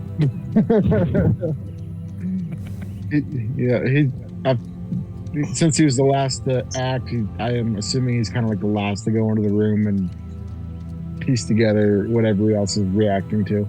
Well, you would have heard the voices. I just did it in a clockwise. I was trying to just do it in a clockwise pattern just for my own sanity to see where. So yeah, my imagining is like you guys would have all kind of done this at the same time. Yeah, I'm just gonna for this situation just have it that Jack just wasn't as observant as the others. And so he still would have asked kind of the same thing, just been a little bit more clueless, even though like you did provide that info. I'm just more of the role play aspect for him. Oh, and sure. Yeah. He's pulling out his whip because everyone else is looking like sketch. Like something's gonna go down. So he's just more following suit, but getting beside the biggest guy in the room. Sure. Yep. Yeah. All right, cool. So as you guys kind of move into position, all this happens at once. You guys hear the voices. You quickly react and try to hide and move the barrel in place. You hear the voices pick up and they open and the door, and you hear this kind of, let me check. And then you kind of hear the door, like you hear a lock and you hear the door like start to like push open, but the barrel is holding it in place pretty well. And you just hear this, what's going on? Did I just lock it back? No, hold on a second. And he's like, you can hear this voice kind of shuffling, trying to figure out what's going on. And then then you hear another voice go, "Oh, get out of the way! You're not doing this right." And you hear some footsteps kind of shuffle, and the door starts to try to open again. Meanwhile, you guys are all just standing there watching this happen. The door doesn't budge the second time, and then you hear a third voice, different from the other two.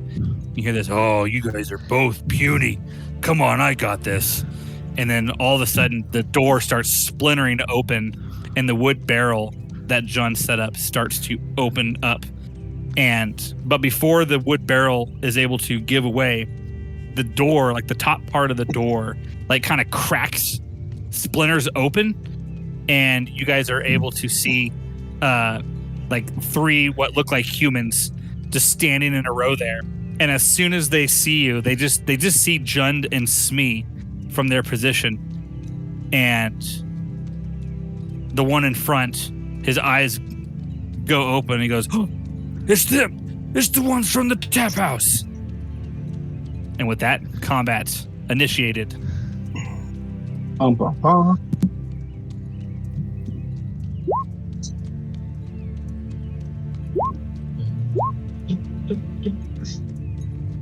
Good. Hope I roll high.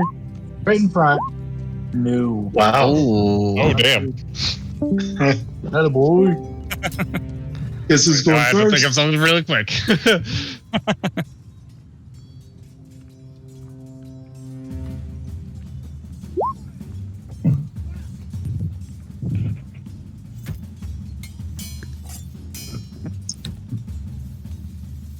I can't remember which song or sound it is that I like to use for battle.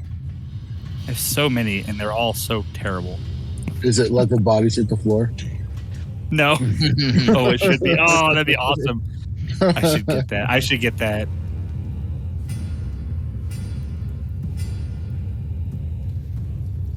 Some good old butt metal. Yes. Some butt metal in there.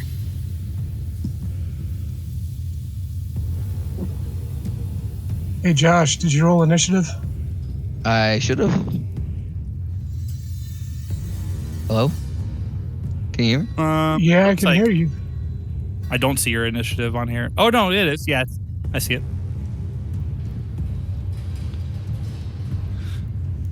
One, two, three. Oh man, bad guys get to go first. Oh, We got one guy to go first, not and then exactly first. 5, 6, 7. Yep. Okay, cool.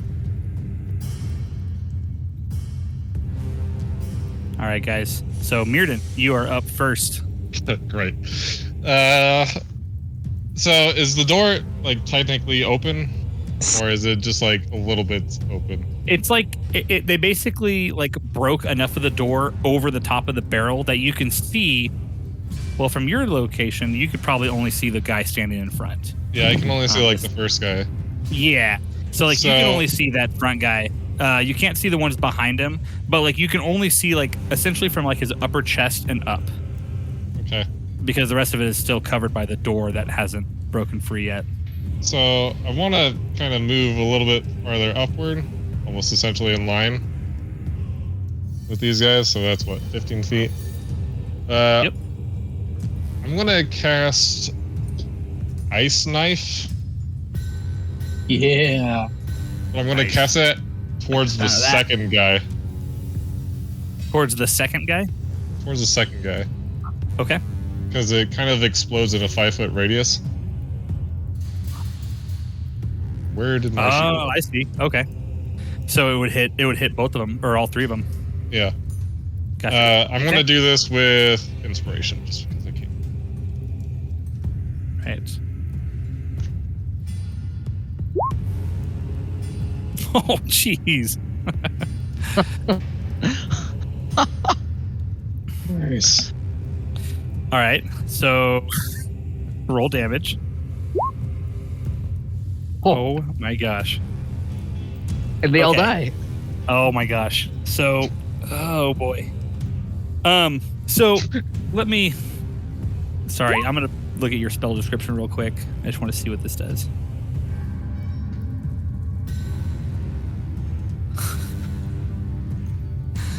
Oh man.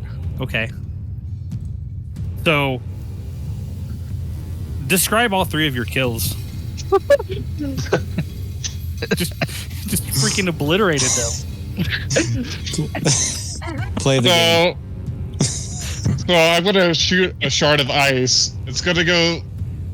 I'm assuming the first guy is bigger, and then like it gradually gets smaller thereon. Yeah. Yep.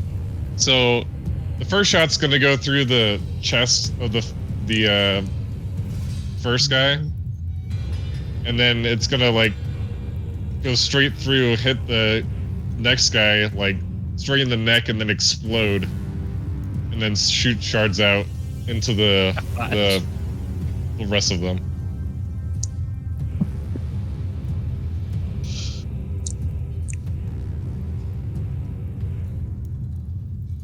TPK. Gosh dang, dude. All in one hit. Unreal. Really ruined those guys' day, I think. All right, I'm actually just going to delete their bodies from here because, yeah. All right, so combat is no longer initiated. Sorry, guys. But I'm gonna leave Yeah. I'm gonna leave the turn order as it is, just for. They shouldn't have checked in on us. I will say, I kinda- okay. I kind of just lower my javelin, kind of shoulder slump. I'm disappointed. So, yeah. Dang. Okay. So back to the normal music. Shortest initiative ever. Weird and ended it in one single turn. Yeah. So they died. All three of their bodies fell to the ground and partially frozen bodies and whatever have you. I will say, so for Kentrum, your very not stealthy maneuver is active for the next hour. And same thing for you, Tyrus. So Tyrus, if you guys come into another combat situation, you will be stealthy. Kentrum, you will not. So just know that going into the next, whatever the next might have you.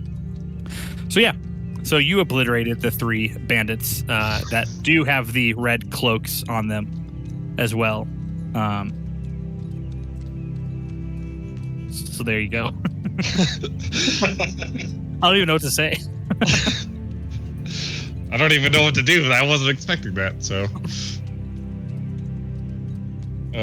Does it make sense to go into that room? Yeah, we might as well go check it out. yeah, I guess we'll head in there and scout out and loot the bodies. I guess. Yeah. Sure. See if we can find like a skeleton key or something. Yeah, so when you go in there, you can see that this small storeroom has been converted into living quarters. There's 2 double bunks that stand against the wall near the door, while more barrels and crates fill the southern half of the chamber.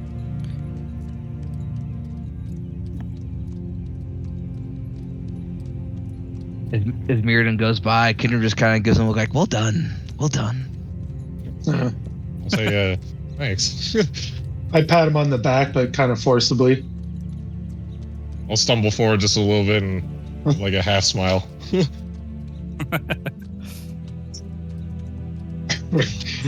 I'll cram into this little room. Is it crowded in here? Oh, there's a lot of barrels. Is this a torch? Huh? That's the fly. That's Jeff. Oh, that's Jeff. Sorry. That would be me, Buzz. Buzz. Nice. Hey, I do have to go though. I greatly appreciate you letting me listen in and watch though. Yeah, Yeah. absolutely, man. You're always welcome. Y'all have a great night. Thank you as You well, too. buddy. Have a good See you, one. Steve.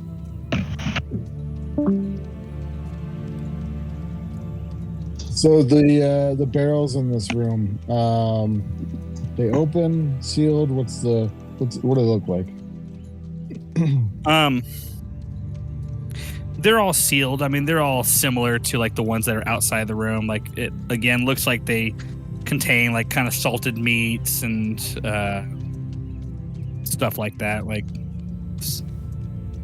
apples, sugar, flour. Some more barrels of ale.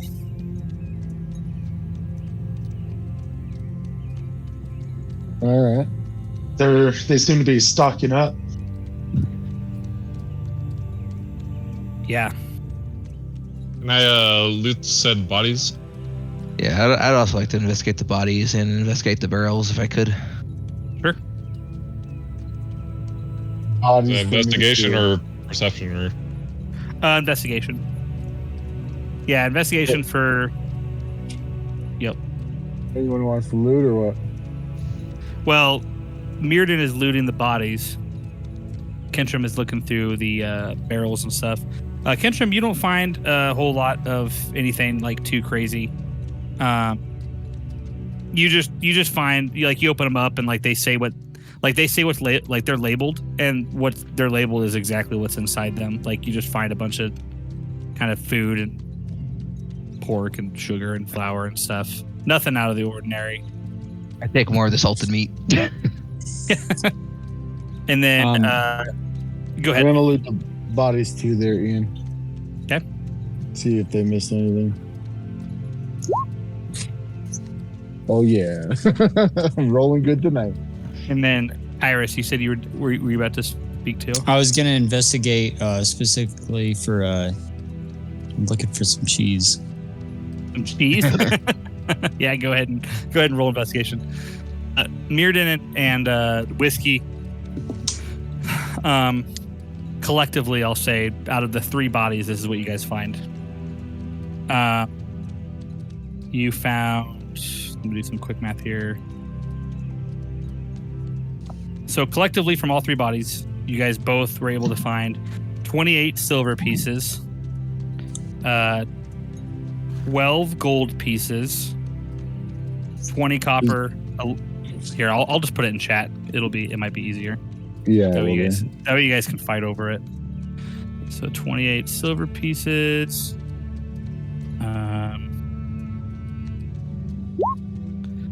12 gold pieces.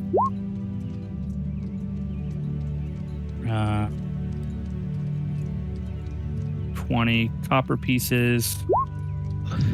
11 electrum. And 2 garnets worth 10 gold each.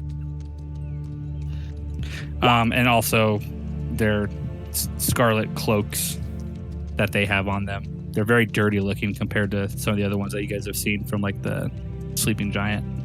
But they all wear those same exact cloaks. Okay. How do you want to split it, Kintram? Kintram. It's me. Or Mirrodin. Yeah, sorry. I said Kintram. It was Mirrodin. Thank you. All right. Mirrodin, how do you want to split it? I'll be like, I'll take the gold and the garnets. And I'll be like, fuck you. I'll be like, I didn't see you do shit. Oh. Oh, man. And then and now it's on.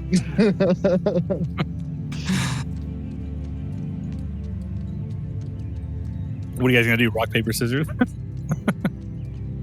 No, I'm gonna cast a spell on him. Oh fuck! I cast Hex on him. Oh dang!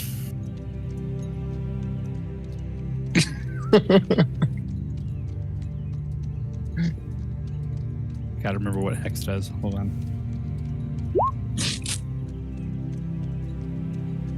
I posted it. You place a curse. Until the spell ends, you deal an extra 1d6 necrotic to the target whenever you hit it with an attack. Oh, so if you hit him with an attack, then he's just going to take some necrotic damage as well? Extra damage, yep. But I've got follow-up things I can do. He's going to feel the weight of this curse. What ability do you choose when you cast the spell? What's that? What ability do you choose when you cast it? It just, let's see. It says you choose one ability when you cast it, and then the target will have disadvantage on those ability checks. Well, then obviously it's going to be, hold on. Let's see. What are druids good against? One. Well, it's going to be his weakest one. Let's see. He's a caster type. I'm going to say strength. All right.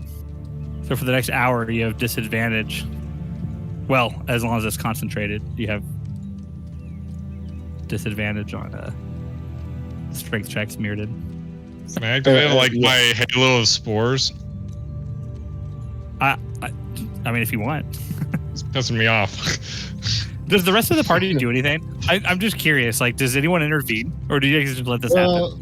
I mean, the thing about the hex though is he doesn't outwardly know about it, because it can be verbal, somatic, or whatever. So it's not until I actually hit him with something that he's going to actually feel the impact.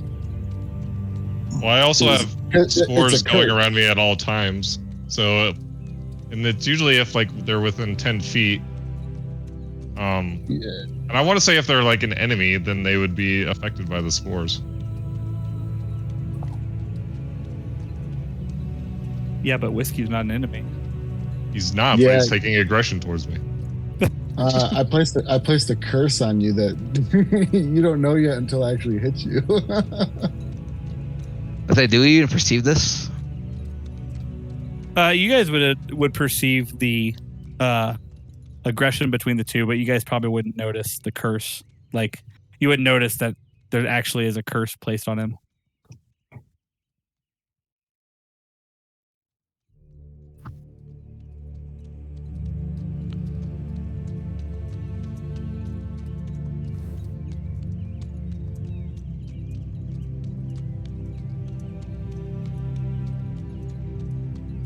It got really quiet.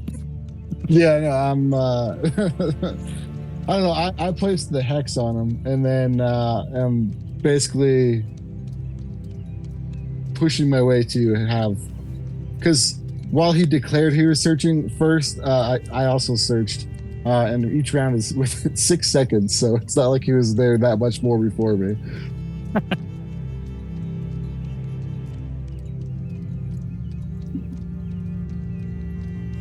I don't give a fuck. His one lucky shot killed all three of them. All right. What do you guys do from here? I'll mention I'll take the garnets and the... What is it, silver? Or is it Gold pieces? Oh. Yeah. You said gold. Garnets and the electrum then. You can have the gold and copper. There's also the silver. There. Oh, I didn't see the silver. Well, I'm looking at. Iris, you probably would have noticed that the silver is not being taken. Did I though? Because I'm looking for cheese right now. Oh, that's Yeah, true. Oh, that's true. Sorry, I forgot you were on a cheese hunt. Steven, what did you say you're trying to take? I'll take the garnets and the electrum, or I guess, and... No, dude. You're a greedy motherfucker. How am I the greedy motherfucker? Because you're trying to take with 20 gold pieces, and then electrum is half of. They do weird math on electrum. I don't like trying to calculate that, but it's more than silver. I mean, if we want to be diplomatic about it, we could just split it between all of us, but the problem is Whiskey Jack's neutral evil, and he's a pirate, so he's not diplomatic. That's true. Out of character, I would have no problem doing that. It's just I'm playing to the character of Jack, who's kind of a piece of shit, and so yeah. Well, I don't know. I guess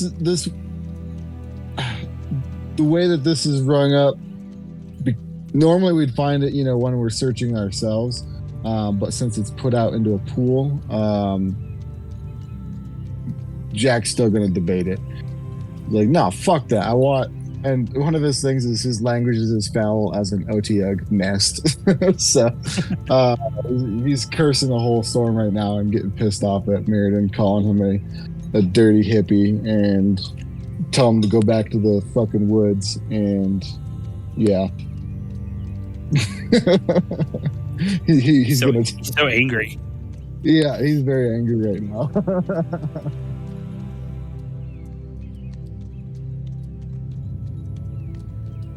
So he, I guess, since Mirrodin's getting unfair with him, he's going to get unfair back with Mirrodin and be like, how about I take the gold pieces and the 2 garnets, and I'll let you live.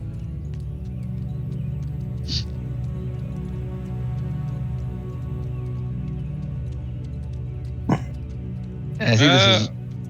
Sorry,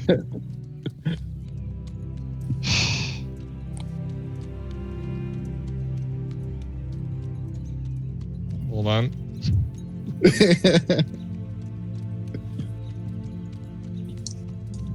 And then I'll be like, right, Asterion? Buddy. For Asterion. He's got my back.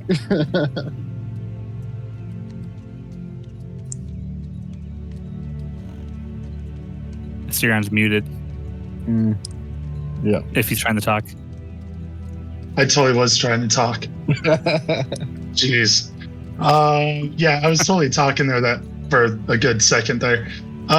Yeah, no, I was stepping in the middle and saying, hey, I think anybody can agree that at least 50-50 is agreeable. You both decided to search. And then Jack will be like, hey, I got mouths to feed. So I say they're grown men.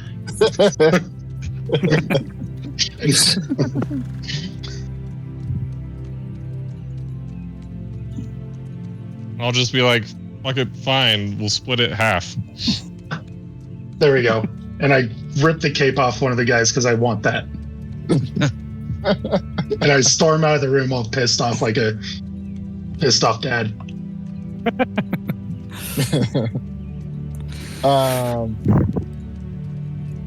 Let's see, hold on. I guess for the sake of, because Jack's shitty, Asterion, roll persuasion against me. And I'm just gonna, Yeah. Can I roll intimidation instead? No, I'm kidding. All right, persuasion. what's my counter to that again, Ian? I can't remember now. Constitution, I think. I think it's your Constitution. Or something. No, Constitution's for poisons. I think it's wisdom. Is it We can wisdom? do Yeah. wisdom. Yeah, sorry, bud. Yeah. Okay, that failed horribly. You persuaded me. All right. Big guy's talking. Okay. We're going to do what he says. All right, split in half. So that'll be what? 14 silver, 6 gold, 10 copper. You can have the extra electrum. And Nice. then I already took the cloaks. a garnet. Okay, you got the cloaks. Yeah, you guys didn't want it. Yeah.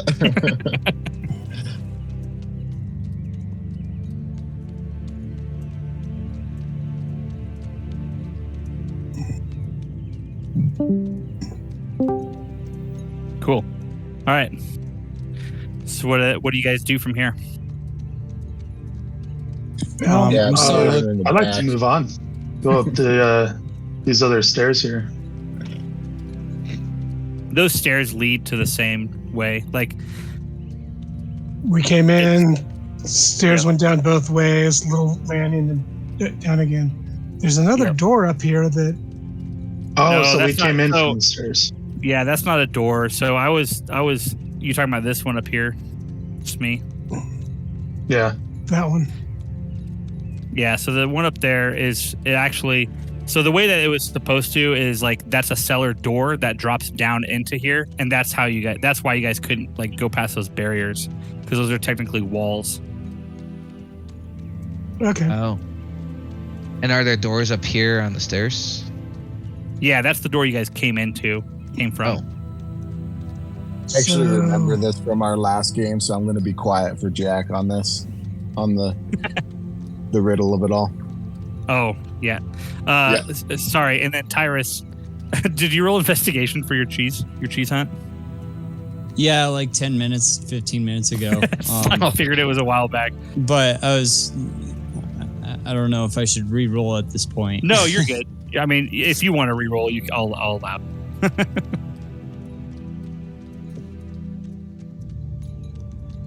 18 plus 4.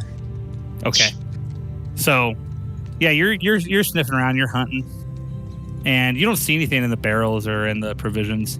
However, underneath one of the beds, you do find a small little box, and you open it up to reveal some very well-preserved cheese that has not spoiled. And probably under the bed, tucked away, kept it cool enough to preserve it. You're able to find a block of fine Gouda. It's Gouda cheese. It's a Gouda cheese. Okay, so I find that I find the Gouda cheese, and then you said there was cheese above the Gouda cheese. No. You're able to. You were trying to find cheese in like the barrels and the other boxes and stuff. Like like the room. Gouda cheese was like underneath another box. Underneath the bed. Oh, okay. Yeah, underneath this bed right here. Okay, so I get my bed cheese. Well, I find my cheese and I open it up and I look at it and I have a little smirk and I take a bite and I enjoy it. Nice. Huh. And then I preserve the rest. I put the rest in my pocket and head back to the group. So with no obvious ways out, I'm going to come down here and do a perception check to see if I can find any secret doors or whatever. Perception or investigation? Perception. Okay.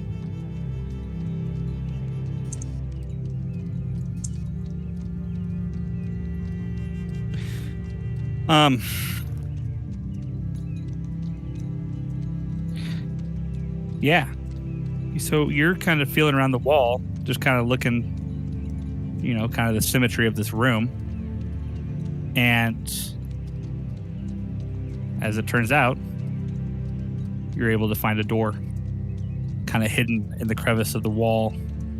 It's made of stone and it blends perfectly in, but you're able to find a little bit of an etching that seems to give away a little bit as you press on it. Okay. Guys, I found a door. We don't have our thief with us, do we? You want me to do an investigation to see if I can figure out how to open it, or? It starts to open as you press on it. Okay, it's not locked. Let's open it up and see.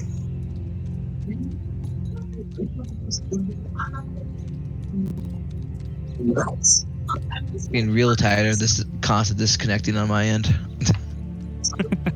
Sorry, buddy. It's not your fault.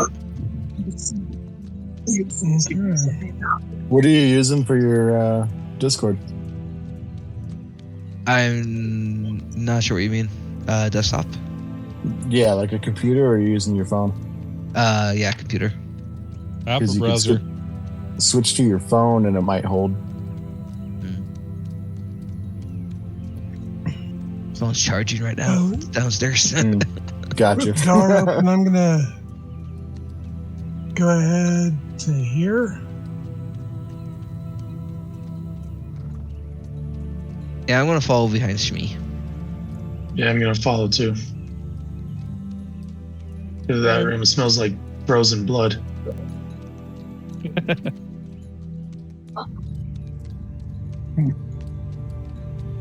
I'm gonna keep my eye on Mirrodin. You're just right behind him. All right. Tyrus and John, are you guys words. taking up the rear? Yeah, I'll just kind of hang out back back here by the pond thing.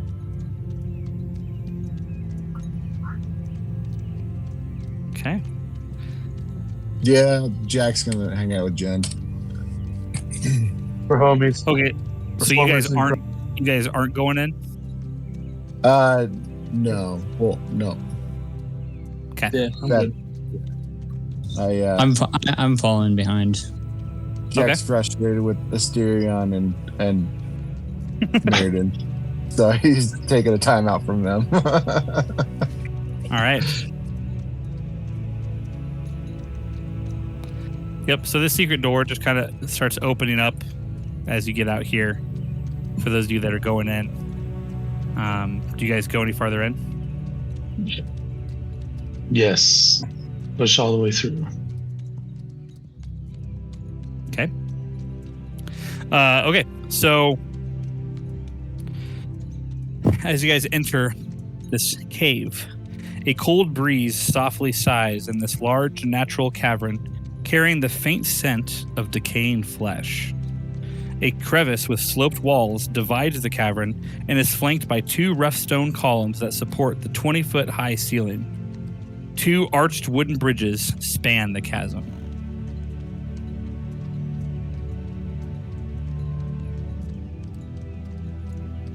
Can I do a survival check to check tracks? My labyrinth recall gives me advantage on track checking. So I'd like to see what I can learn from looking at the ground. Oh, yeah. Hold on one second. I think I got some vision stuff that I forgot to set up for you guys. Yep. Because you should be a little bit blind down here, Asterion. Yep. Oh, yeah, that's right. And so should Like the only one in the group that can't see it in the dark. Yeah, you and Kentrim should both be a little bit blinded. Well, then can I draw out a torch? Yeah, you can bring out a torch. Okay. Take one out of my inventory. And torches go... Where do they go, Chris? Do you remember? Actually, I can just look it up real quick. Torch. Oh, it's dark in here? Yeah. Yeah, I forgot to turn on that setting earlier. Okay, so they're 40 and 20. Okay. Kidron's also going to take a torch. Oh, whoops. Actually. So you're going to...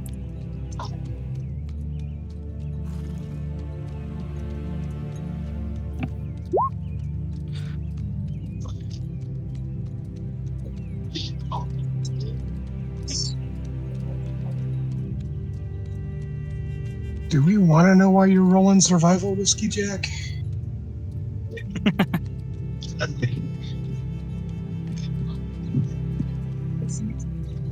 Okay, so Kentrim, you said you also are going to pull out a torch? Yeah. We have 2 light sources. Okay.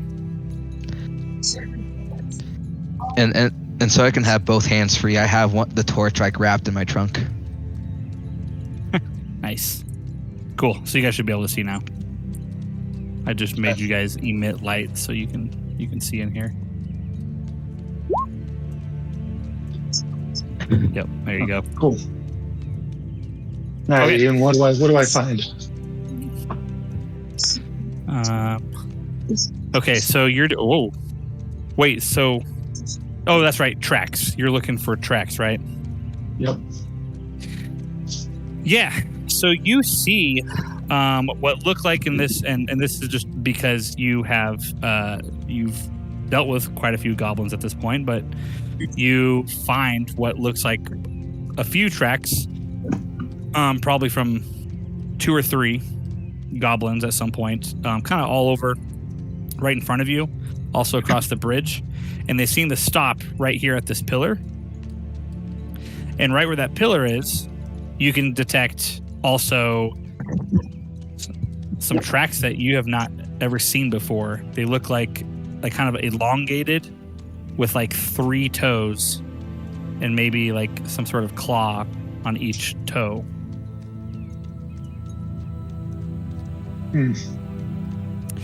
I'll go ahead and describe this if I can. Describe it real time.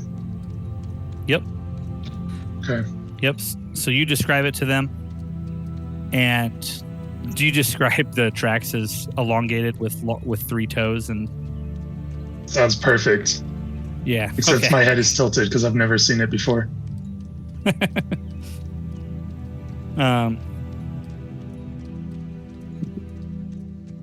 Okay. So, is there any tracks going up above, or just these goblins going, or goblins and that other thing? You can see up here. There's some more of those 3-toed tracks, and also kind of down here. But it looks like none of them are like they go across the bridge as well. But like it looks like none of them are where you guys came from.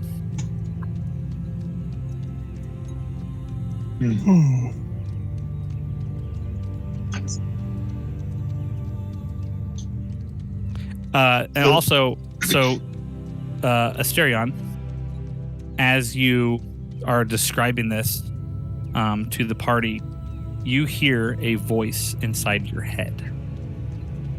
And this voice goes, you got some of those details correct.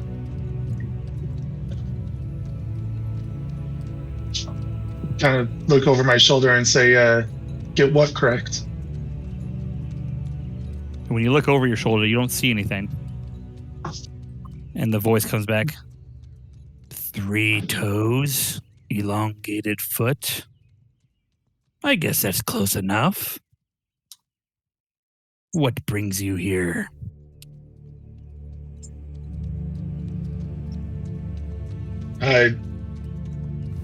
He's the only one hearing this, right? He's the only one hearing that. Well, yeah, it's in his head. Okay. So we're looking to finish this. But where are you? Show yourself. Finish what?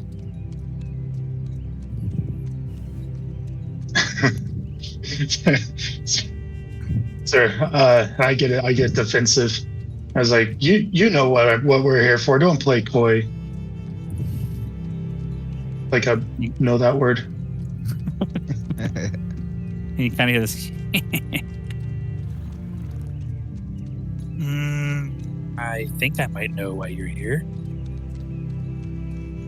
You're here for the Red Cloaks? So we're here to... You here for the family? Are you here for Glassstaff? So I tell him, look around, make sure I'm the only one, like no one else hears this. So I kind of lower my breath now, or my voice a little self-conscious. Say, we're here to finish the Red Cloaks and end this threat. Suppose there's something about a family.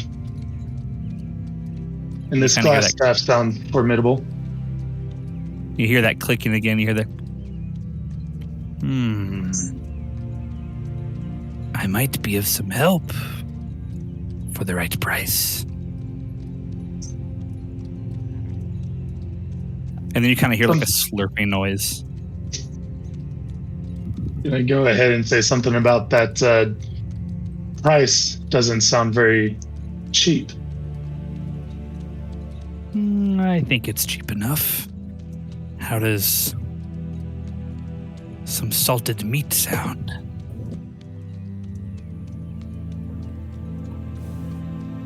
Bob, there's like a whole bunch back there. And you kind of hear a,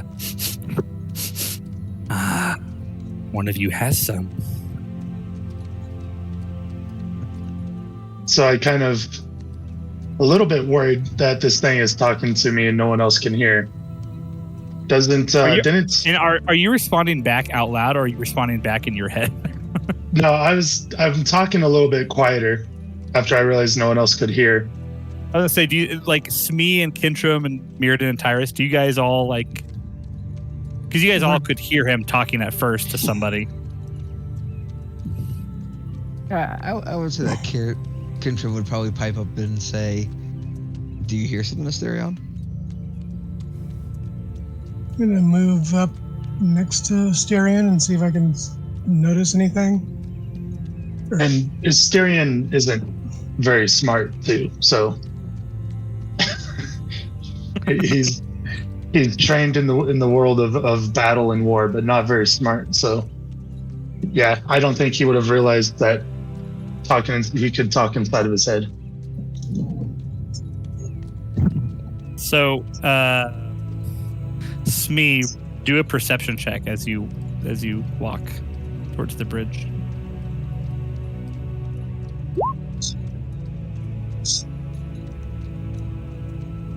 $15.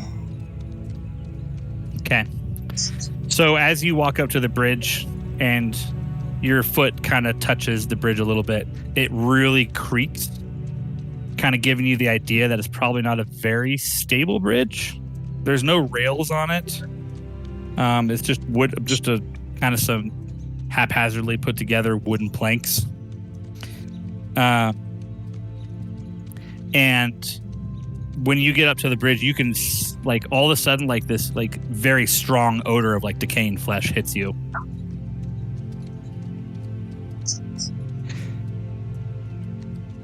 And then Asterion, as Smee's noticing this, you kind of hear this. What about that meat? Maybe a gold coin. Say, I'll kind of talk loud. Did I see earlier Kentrim looking in all those barrels and taking the meat? You probably would have noticed it like in the corner of your eye. Like it probably wouldn't have been like a main focus of you or anything, but okay. I'd say something tells me this thing is that somehow inside my head, and it wants what you have, this salted meat. Might be wise to show a little good faith here. Andrew kind of just looks at us staring like, okay, and gives him the salted meat.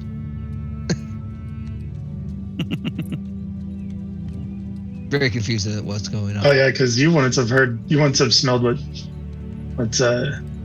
Smee smelled. I actually missed it entirely because my thing cut out, so I don't know what Smee smelled. he got a strong odor of decaying flesh when he approached the bridge. And he also noticed that the bridge is probably not very stable. Looks like it's just a bunch of crappy wooden quality planks put goblin together. manufacturing. Yeah. Would my keen smell pick up the flesh though as I walked in? Your smell would have picked up something that you've never picked up before. Something like kind of damp and very moist smelling. Like, I don't know how to describe it. Like, very like, you obviously would have smelled the bodies. Something that's kind of like I don't know, a very poorly aerated pond or something. Yeah. Very poorly Swamp aerated ass? pond. Yeah. Yeah, like a swamp, pretty much. And also, Very yeah, strong the decaying flesh of some sort of bodies that are probably nearby, because the odor is so strong, especially where Smee is. Wait, Kentrim, sorry. Did you give Asterion some meat? Yeah, I pretty much just gave him some of the meat that I had as a whatever he's dealing with in his head, because Kentrim's very confused about that. But I guess Kentrim's gonna more or so investigate the smell of the flesh near the bridges. If I could. Yeah, so you can walk up pretty much up to the edge of that little cliff right there. I was gonna And take a look into it. Oh, wait, hold on one second. My daughter's... Oh, wait. Oh, I think she might be good. I think she's just sleep talking. Nice. Okay. Yeah. She'll wake up and she'll get distraught and cry for a second and then go back to bed. So you go up to the edge and actually just peering off down on the edge with your torch too, you can see a body down below and underneath the bridge. Looks like there's 2 goblin bodies dead down there. And these don't look like normal goblins. These don't look like the goblins that you guys have seen or that you've dealt with any time in your lifetime. They have very elongated skulls, and they're dressed in a very, very filthy, haphazard rags.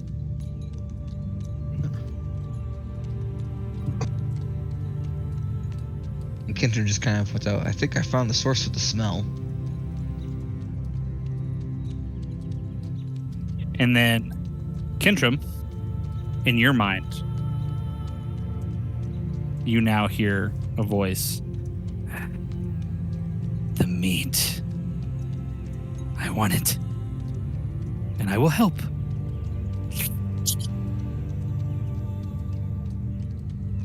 So I'm hearing this too, right? So No, you didn't hear that. You just know it went silent for you, but now Kintram heard that. And I guess Kintram does respond. Where are you?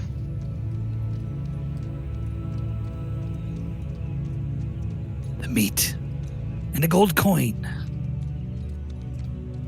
And before you respond, I want to go to Tyrus and Mirrodin because they've been kind of hanging out at the back. What are you guys doing right now through all this?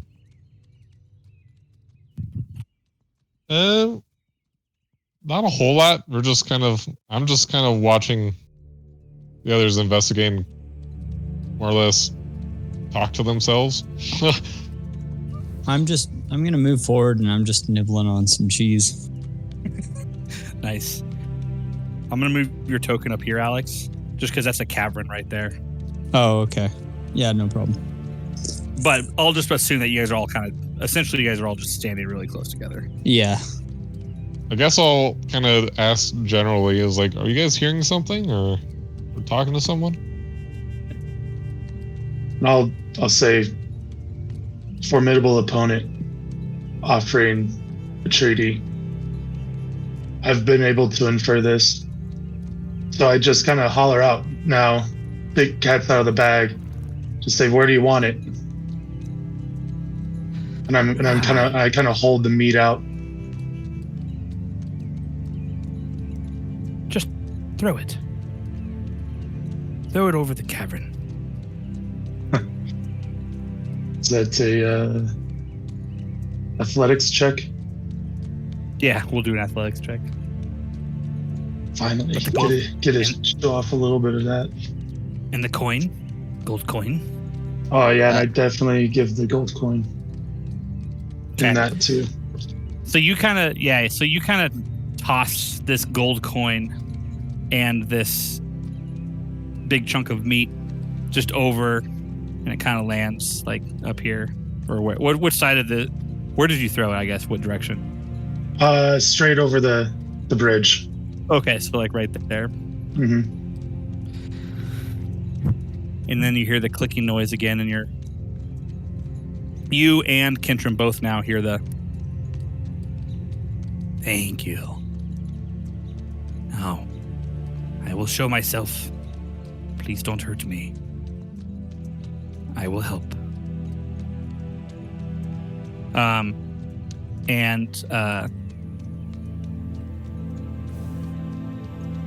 Jund and Whiskey, what are you guys doing back in that room? This is the one-eyed monster, right? This is the big eye, right? Well, I want to go to Jund and Whiskey first. Just see what they're up to. I mean, I imagine it's been some minutes, so probably would start heading in, assuming that it's not as short of an area as originally guessed. Yeah, so be like, hey man, I don't think they're coming back. And then, it's probably go and catch up. Yeah, so we'll just go and join the group.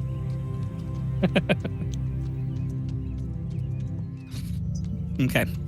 Yeah.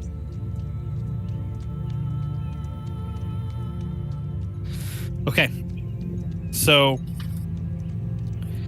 yeah, so when you guys, Jund and Whiskey, you guys join the group, and all of you guys can see out in front of you, and as it like becomes not invisible, it like just appears on the other side of the bridge, a Nothic. And he's got just one big green eye. He's kind of dripping and oozing some sort of liquid off of his body. He looks like he's probably a water creature of some sort. And he keeps licking his lips. And he like hunches down on the ground, but he's like keeping his eye on you, on all of you guys. And he like goes down on the ground and quickly grabs the meat and the coin and puts the coin like behind him, and then eats the meat And then all of you guys can hear it inside your head. He doesn't talk out loud, but he looks at all of you. He says, "Thank you. I needed some flesh. Now, my name is Snark. How can I help you?" Sir Nark.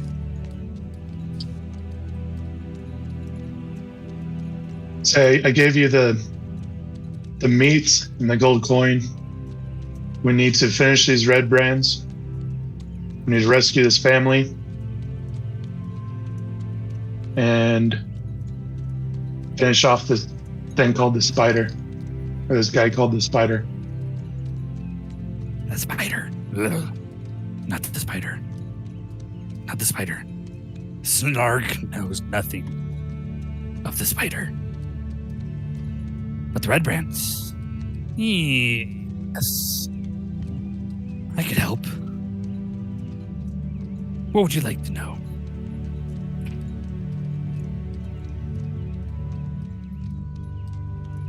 How can we kill him?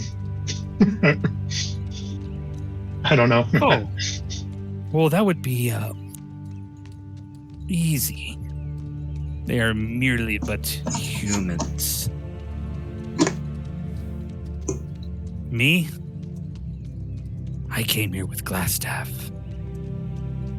Not the red brands. I have no loyalty to red brands, but Glassstaff. Do not touch. He's mine.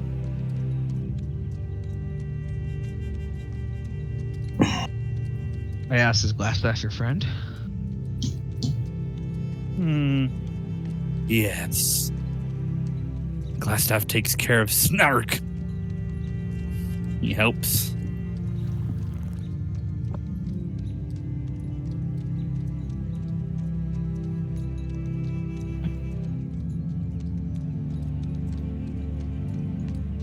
Can he explain why these goblins look so grotesque? The ones with the green eyes. I'm assuming those you talk.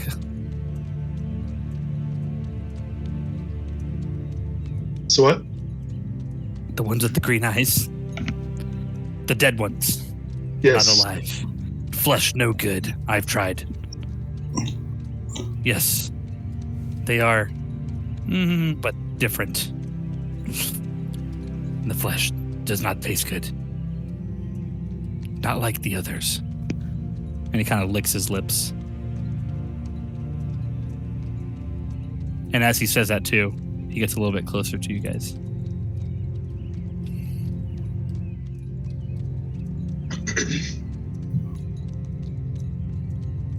Huh.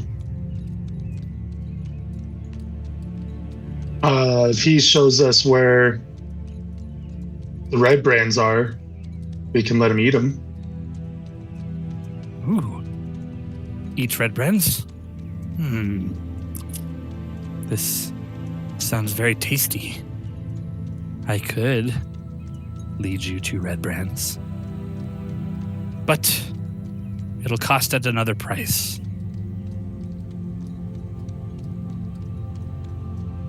And I kind of wave my hand like, and?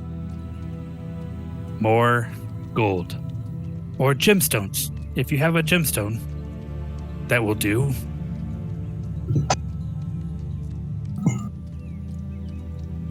Hey, how much gold are we talking? 6 gold. Or 4 gold. More meat.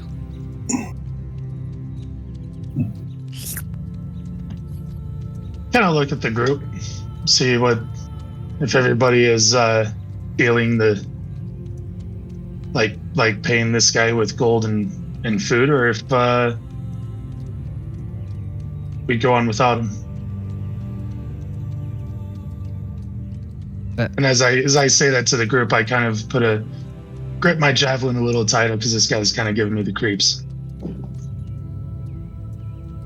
I look at Asterion, then I look at Schnark or whatever, how you pronounce his name, and said, what about no gold, but a lot of meat?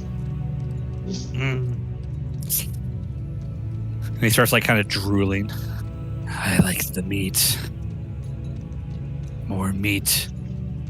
More food. Oh, but Blastaff said I need gold. I need... No deal. I need gold and meat. Or just gold. Or a gemstone. Does anyone have a gemstone? We just picked up Captain Jack and Mirrodin both have a gemstone. I don't know what we're talking about. Yeah, do I? Well, we know of the ones that you two were fighting over. Do you? It was a very public discussion. The discussion was public, but the contents of the discussion were not so public. Now, since I heard one guy say, I'm going to take the gold and the garnets. I was saying. That's true. I don't remember any of this. Jack's gonna proposition the Nothic and ask him, "Hey, you ever been on a boat?" Oh God. And he licks his lips and goes, "No, but I've taken them down and eaten all of them." Well, I'm about to acquire a boat once again, and we're going to be doing that same thing. And there's going to be all kinds of gold that comes from it. Would you like to join a crew? This is very convincing. But Snark must say no. I stay here. The flesh. But I'll ask again, gemstone. I know you've got some. I can sense it. Or flesh with gold. And then he takes another step up to the bridge.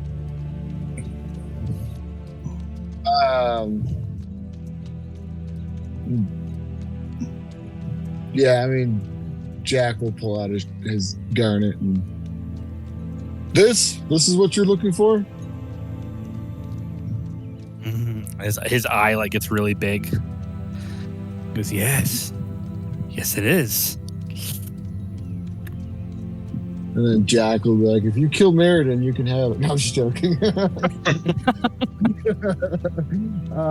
Jack will he will usher the Nothic to come get it from him, though. Kind of placing the Nothic in the middle of all of us, so we can fuck him up if we need to. And he goes,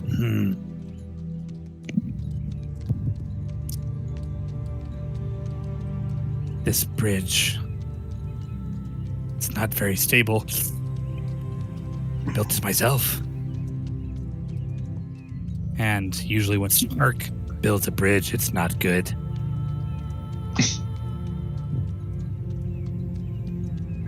I wouldn't want anyone to fall down, including myself.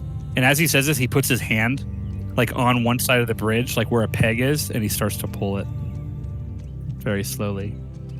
But he's not hiding it. And then Jack is slowly putting the gem back in his pocket.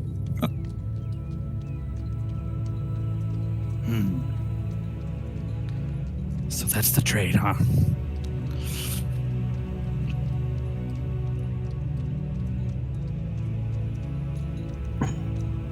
Yes. Okay. All right. How about this? No garnet. Just meat. And 4 gold.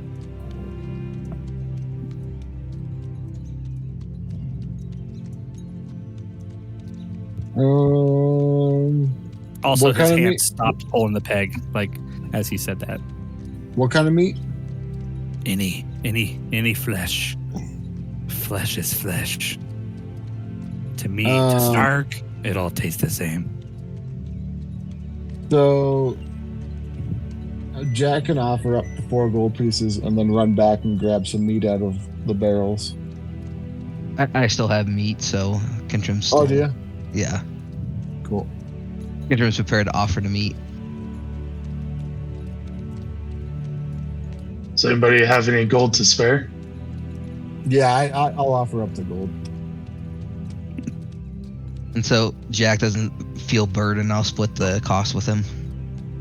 Okay. Do you guys throw it at him, or do you hand it to him? Because you guys are still on opposite sides of the bridge at this point. Yeah, I'm gonna flick it over. One will reach him, and one will just be like halfway onto the bridge, pulling him closer.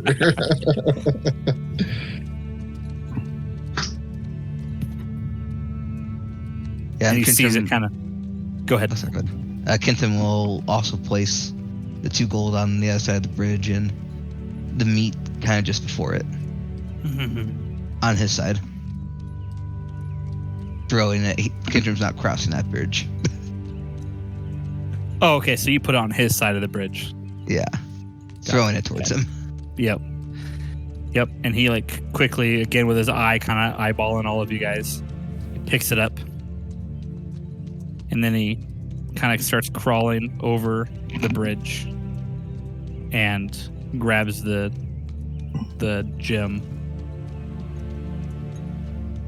that Whiskey threw out there. Or no, it was meat. The gold. Wasn't it? Yeah, It was meat. gold. That's right. It was gold.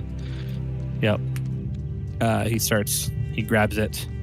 And as he like climbs on the bridge, you can hear it creaking like crazy. And just before like it gets too loud, he like kind of jumps back onto his side. And as he does so, the bridge collapses down and just falls to the crevice.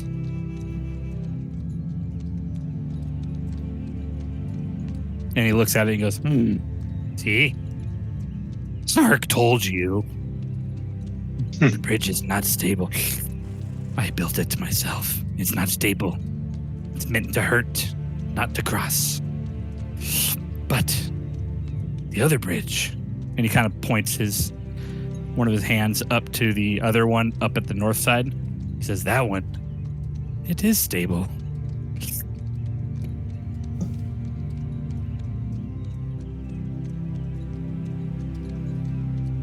You've lived up to your bargain. I will live up to mine. I swear it. Snark never goes down on a bargain. I will meet you there. Insight check.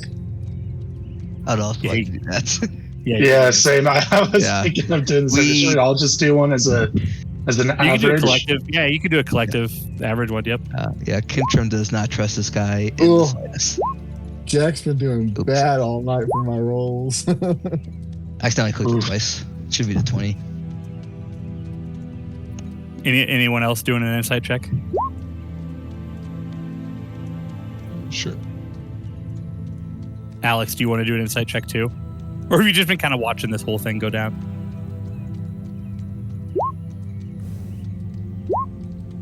You're on mute.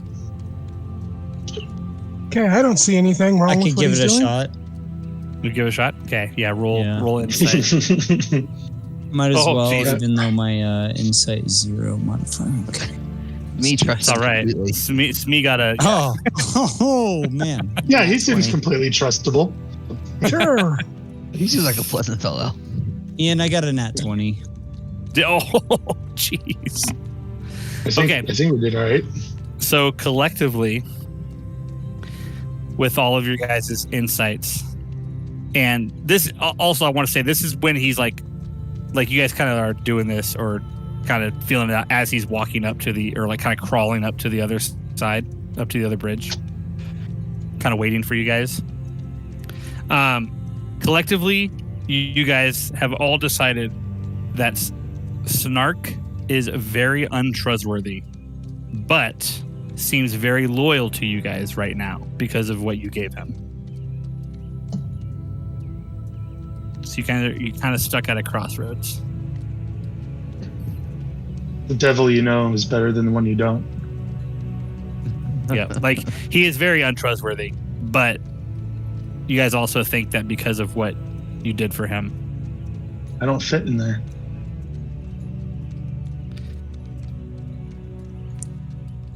And as you guys get over there, oh yeah. So what do you guys? I guess what do you guys do with that information? Do you guys do anything, or do you guys all just kind of move over to that side? For me, with that bridge destroyed, I'm gonna kind of head up. Plus, I kind of don't want to take my eyes off of him. I know we gave him stuff, but I mean, don't trust him, and pretty sure I'm gonna kill him before this night is over. Hey, you know what? That's what I said about Blarg, but that never happened. Yeah. Can we go ahead and can I investigate this room up here for more meat? It might come in handy, I think. Yeah, I'd like to do that too. Yeah. Yep, you guys can go ahead and investigate. And as you guys go up there, he responds, he goes, the flesh, I hear it's up there. And Snark also knows the family is nearby.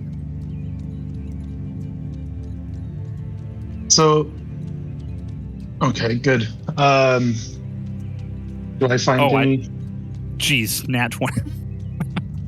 Okay, so I did my best.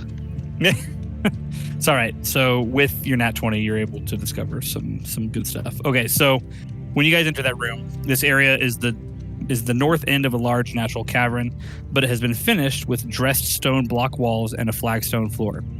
Several barrels are stored against the walls here, along with empty crates, straw for packing, hammers, pry bars, and nails. And then also, Asterion, because you got a nat 20, you were able to find 2 secret doors. Oh, sick. So one down here, and you're also able to find one up here.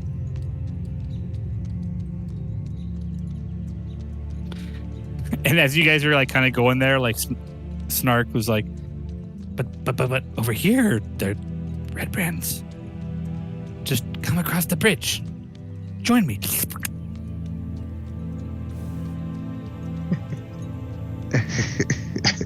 Wait, were you talking about? That's a little sus. You're talking about Asterion's nat 20 or my nat 20? Asterion's nat 20, because your nat 20 was for the insight, right? Yeah. Yeah. So his Asterian's was for the investigate. He's investigating this room up here. Oh, okay. And okay. Yeah, your insight was checking that guy, and that's when you guys were able to discover that he is very untrustworthy. Okay. This should not be No, trusted that at makes any sense. cost. Yeah. But he seems pretty loyal to you guys right now because of what you gave him. Okay. I look at Astarion and I was like, good eyes, but should we go back to the one-eyed creature?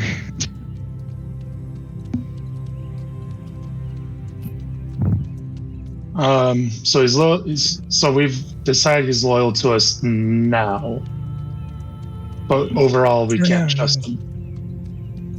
And then you hear just in your voice, just in your head, Asterion, you hear, "You can trust me." I feel like I shan't.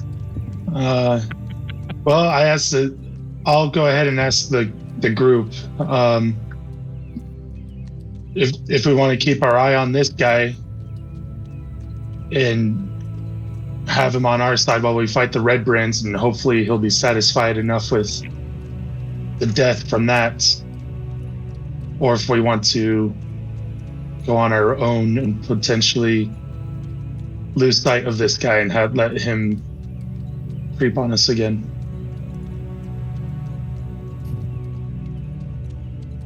And I say it kind of quiet because I don't want him to hear, so I don't imagine only Kentrip and Smee hear this. Yeah. And I'm gonna send back I want to use my message spell.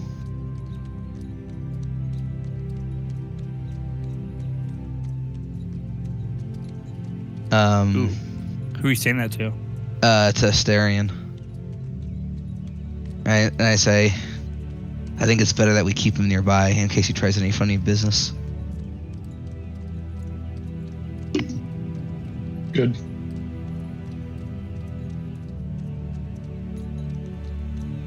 Look at Smee. What does Smee think? Up to you guys. He seems to be able to talk into our minds, so I'm not sure we can really try to Yeah. deceive him very easily. That is true. But I think All right. before we go, I'm just paranoid. I would like to kind of go up and to the right first, just to see, so we're not leaving anyone behind us to attack us when we get into it with someone else.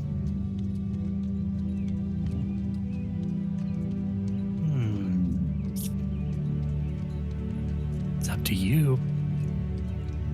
I'm not going anywhere. I look out the Snark. Snarf. Yep. And I say, we'll be right back, Snark. I'll be watching you. As he says that, he disappears. Huh. Okay. I set down this crate of meat I was going to throw. I set down this crate of meat I was going to throw across the cavern at him. Do you do it? No, because he disappeared. And I'm not very smart. So I just set it back down.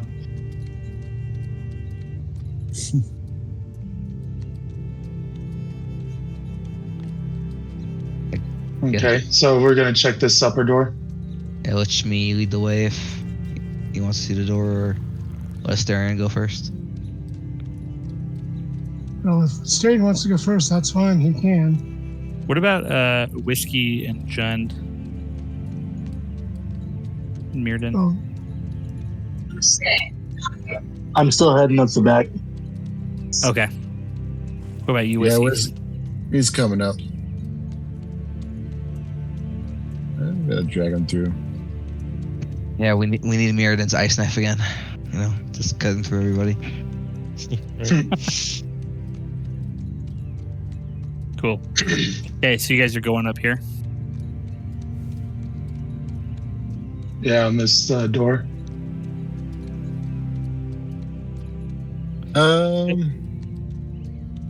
Jack's gonna wander. He's gonna take a left on that bridge, actually. There you go. Okay. Don't die. I'm like, there's so many people up there. Let's go this way. Jack likes to live life on the edge. okay. Guys, we got 2 more doors to check over here. You want to go to the one right in front of me or go down? Which do you think would be easiest? Can I do a tracks check? Or a survival check for tracks? Sure. See if you can see where the crowd is going. Ooh. Well, don't you get advantage on that though? Oh, I do. Yeah. Yeah. I forgot. Yep. Yeah, you get advantage on those checks. So, okay, so you're trying to check just where like the tracks are leading. Yeah. So they're leading to both doors. It looks like there's a significant more of them leading downwards, but there are some leading to that other door that is right in front of Smee. Go for the busy place or the not so busy? I say let's not allow them to come up from behind us. Let's try that door. That's what I say. You mean the one in front of me or the one that's a little bit away? Oh, I don't see the other one. I just see the one right next to you. This one. Okay.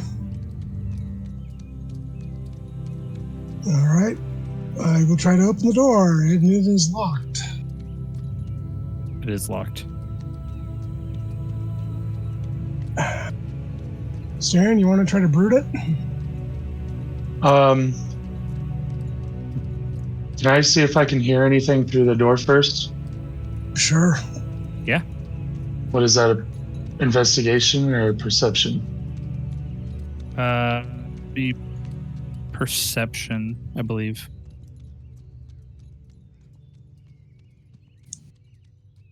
No, you can't hear anything. It seems pretty quiet. Can I hear anything? Probably not much more than he No. did. Yeah, it seems pretty quiet. Can I try?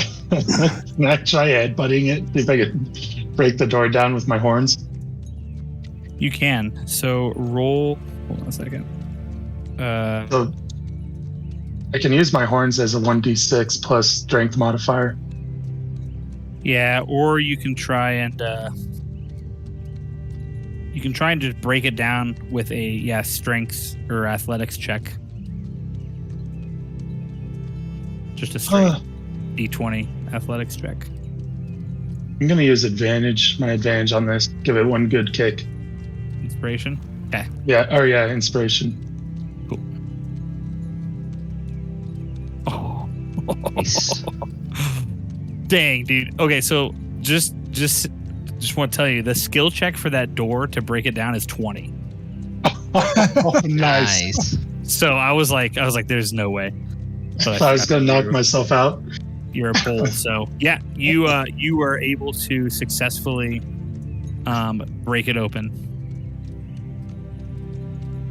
and knock it down. And so when you knock it down and you peer inside, you can see racks of weapons line the walls of this chamber, including spears, swords, crossbows, and bolts.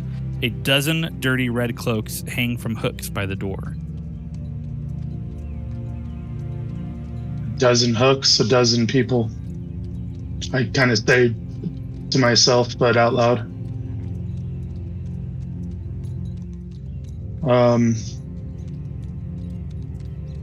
Is there any weapon that would be good for, like, big one-handed weapon that would be good for a Minotaur in here? Well, so what you see hanging on there is there are 12 spears, 6 short swords, 4 long swords, 6 light crossbows, and 8 quivers holding 20 crossbow bolts each. And 3 of them look very specially well made. There's a short sword whose pommel and guard are set with semi-precious stones, and 2 matched crossbows whose woodwork is inlaid with silver. I'll go ahead and reach for the first one and kind of admire it and see if I put it, kind of just take it without saying anything. What are you taking? That first sword with the jeweled pommel. Okay. And I'm going to look at one of the crossbows. Whatever crossbow Shmi doesn't take, I'll take. Okay. Because they look fancier than the one that I currently have, so...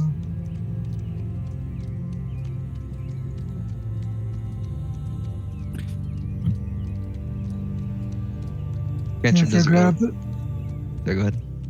after I grab it, I'm gonna go, guys, you need any weapons? Come take a look. Oh, to Tyrus and Mirrodin. Yep. I'm gonna get out of the way so they can get in there. There's no like darts or anything, are there, Ian? No darts.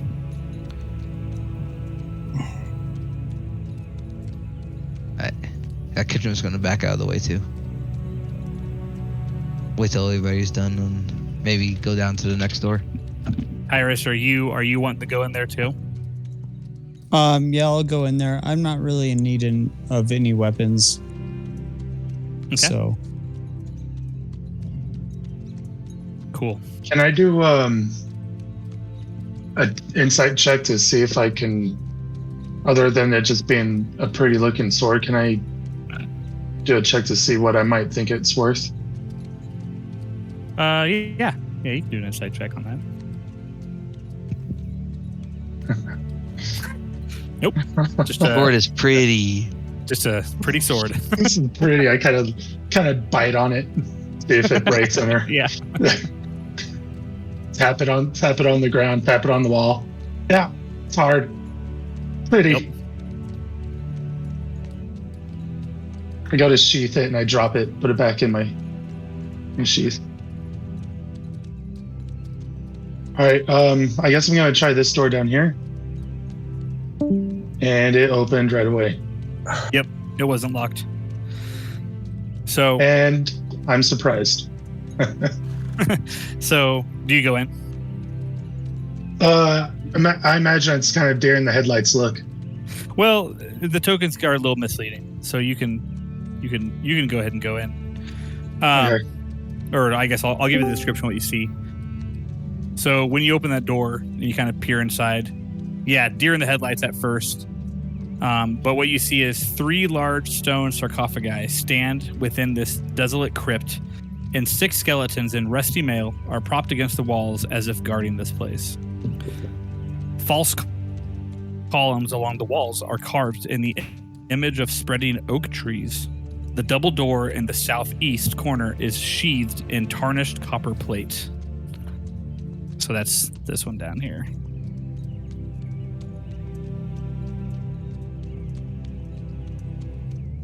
Okay. But these skeletons are like essentially like kind of they're in armor. They're just propped up against the door or against the walls, and they just kind of have their swords just kind of propped up in front of them. Okay. Well then, yeah, I'm not afraid of. I'm not like religious being or afraid of anything like this though. Treat it just like I would normally, but cautiously. I'll go ahead and step inside. Okay. Cautiously though. Kenshin would like to fall. Is there room for me to get around these guys right here, or? Yeah, I mean you can essentially go like straight ahead, like you could. Okay. Yep.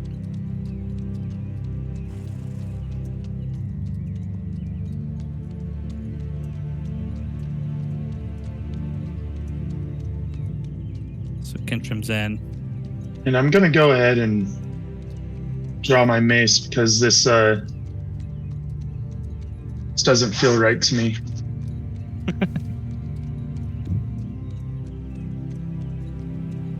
You can put your tokens too also on the sarcophagi, like just pretend that they're kind of up against the wall. We're very literal. Yeah.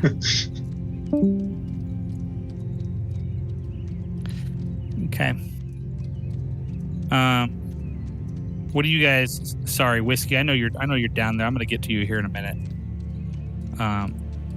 But these guys up here in this location. So what do you guys do once you get in that room? You see all the sarcophagi and the. Well, I'm going to investigate that skeleton in front of me. Investigate it. Okay. Yeah. Let's see if I can do something other than a 1. Yay! One. Yeah.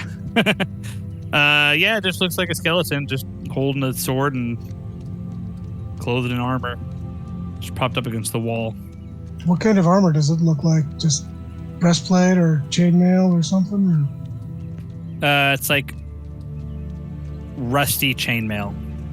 Okay. Double checking.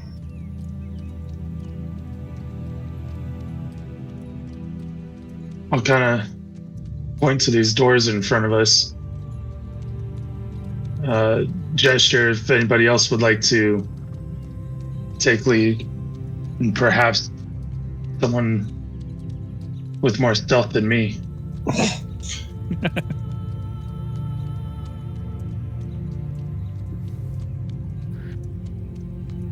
Yeah, because you got the double doors, and then you just got a single door up here. Yeah, and I'd be gesturing at these 2 down here. Okay.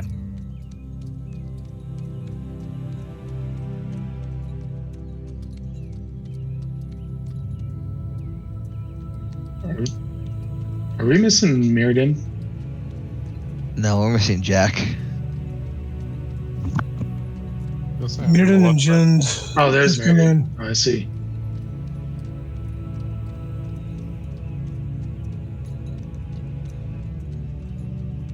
So you just are at these double doors. Does anybody else do anything? I asked Tyrus if he wants to lead the way.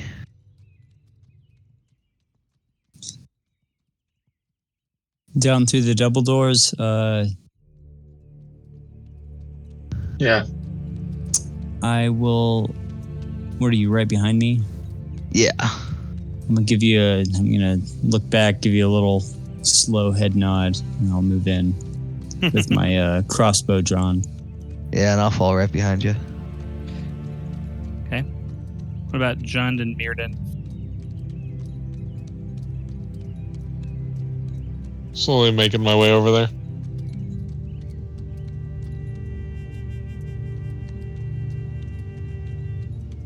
Okay.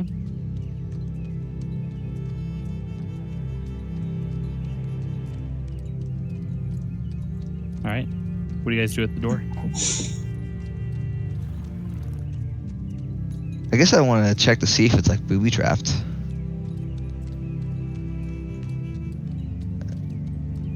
Investigate it, I assume. Yeah. Yep. No, doesn't appear booby trapped to you. All right. I kind of give Tyrus a head nod and I go to open the door. Do I feel confident by his head nod? Yeah. Yeah, you would. Yeah, you would have felt confident about it. Okay. All right, we'll go in.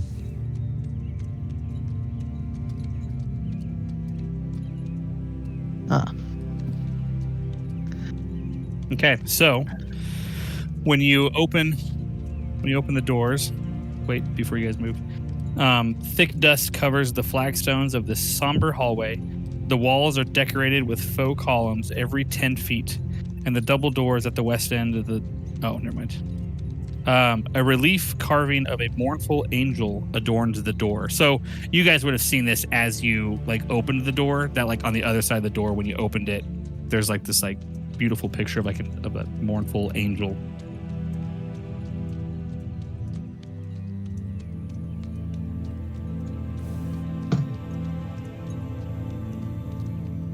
I guess I just kind of cautiously move forward. Okay. Anybody else follow? Yeah, I'm with you. All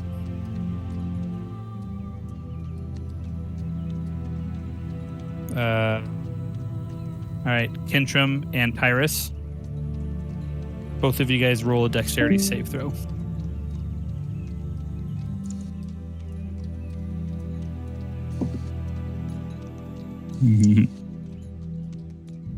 Okay, it's not gonna mean much. Oh, sorry, wrong button. All right, dexterity throw or check? I cut out Dexterity there. save. Okay. Come on. I think he made it. Most likely. I'd hope so with a 19. Just like... No, I accidentally pressed the wrong button and then it like reset my freaking roll 20. Oh.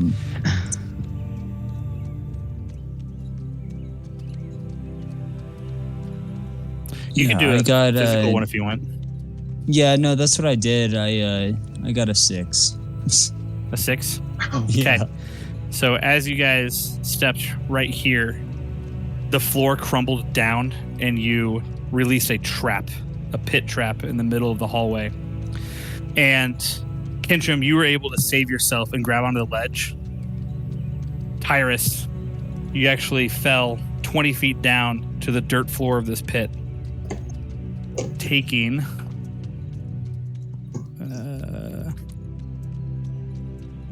taking 6 bludgeoning damage. Did this happen to Armageddon and Strahd? I feel like it did. Oh, when you guys Listen to fall. Yeah. Always our worst nemesis.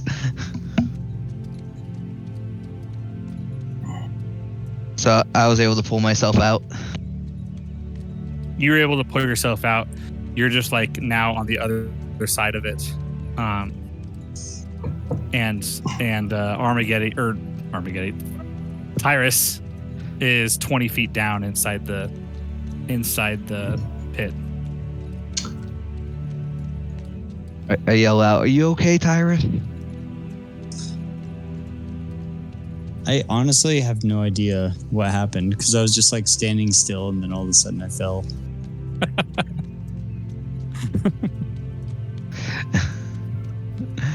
I take a rope out of the pack and I let it down for him so he can try to climb up as I hold him out. Oh, oh, okay. So it's that like white square. That's okay. That's the pit, yeah. Yeah, I didn't notice that. I was like, I don't know where this pit is. Yeah, it's this little white square right here. So I guess technically I would still be down in there. So yeah. Yep. Hey, and can I go down these stairs or what's going on here? Yeah, sorry. I was. Yeah, I'll go to you, Whiskey. Okay. Since you're going to Whiskey, I'm going to hit the bathroom real quick. I'll be right back. Just keep going. Yeah, we're almost done. I'll be back in less than 5.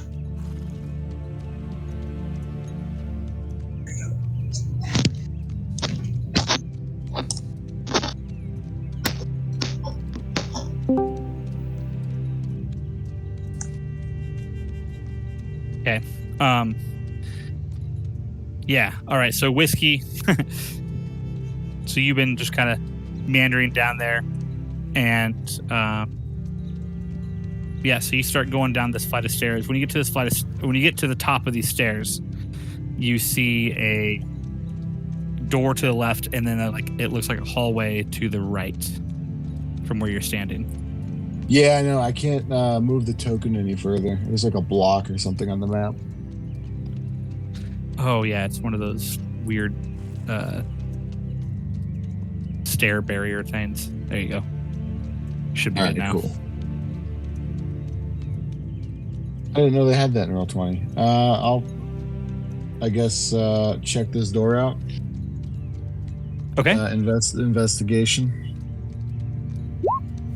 Yeah, I finally rolled something decent. There it is. So, yeah, when you check the door out, I mean, it's unlocked. It does not seem trapped.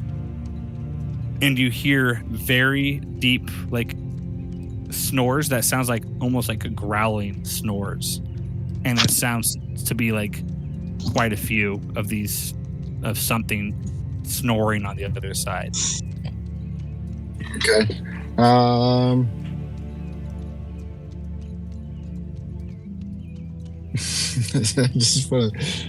just gonna open the door. All right. So I'll open the door. I can, if you're needing to jump back to the other guys, we can leave my guy at a cliffhanger if you want. I don't know where you needing to get to tonight. Well, so what? So you open the door. Do you just open it, or do you like are you like quiet about it, or you just push it open? Originally it's gonna be goofy and push it open, but yeah, if I heard them snoring or heard noise behind it, I'd probably try to be stealthy with it. So, do we roll stealth? Yeah. Or yeah, slide it, or to be sleight of hand. We'll do stealth. Yeah, sleight of. Yeah. Yeah. Still, I just opened the door. So, when you open the door, it swings to your left. So, like this direction, and you hear ping, like as the door opens, and you hear this like goblin talk, just what is the band? And then as soon as you hear that, all of a sudden you hear the 4 bugbears in this room get up and woo, intruder. Yeah, I know what I'm gonna do in that situation. All right. So we'll go back to the other guys real quick. Yeah. Yeah, because they have no idea. Yeah. Bugbears are tough.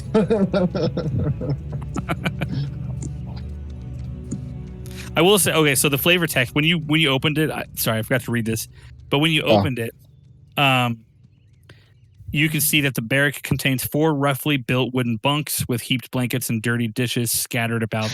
There's a strong smell of unwashed bodies and rotten meat fills the air. And then there's the 4 tall, furry humanoids, which are the bugbears, laying on the beds. Your sudden appearance causes the goblin to faint. So when you opened the door and smacked its head, it like muttered something and just fell to the ground and fainted. I'm gonna hire that guy. I'm gonna kill all his friends. He's my next prey. Yeah. All right. So the other party, are you guys still trying to get Tyrus out, or did you guys get Tyrus out? I can't remember. We had thrown rope down to him. Yeah. Oh, that's right. Okay. Yeah, so you're able to so I can climb up. Yeah, you're able to get up just fine. Yeah, no problems.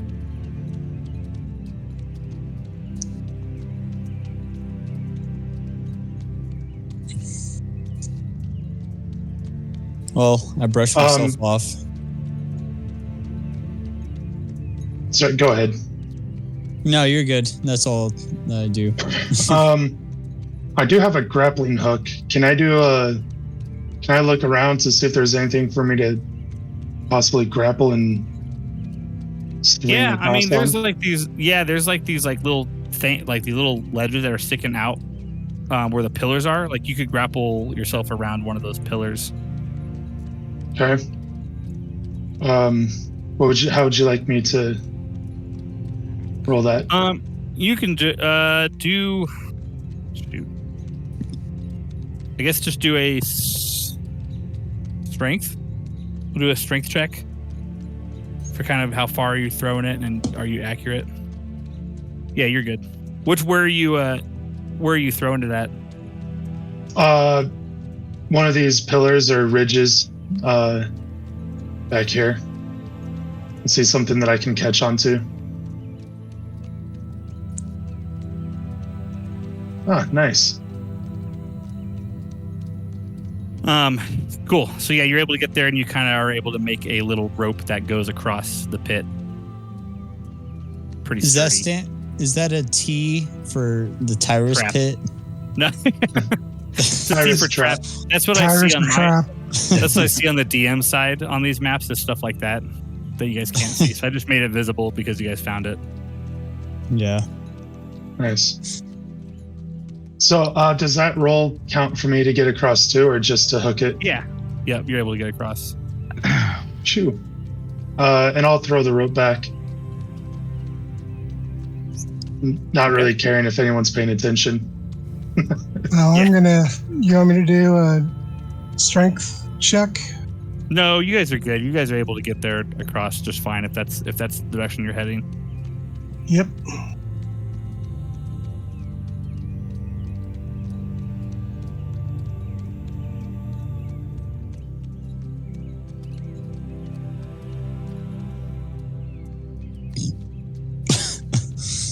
I'm pretty sure that was the first damage that I've taken this campaign.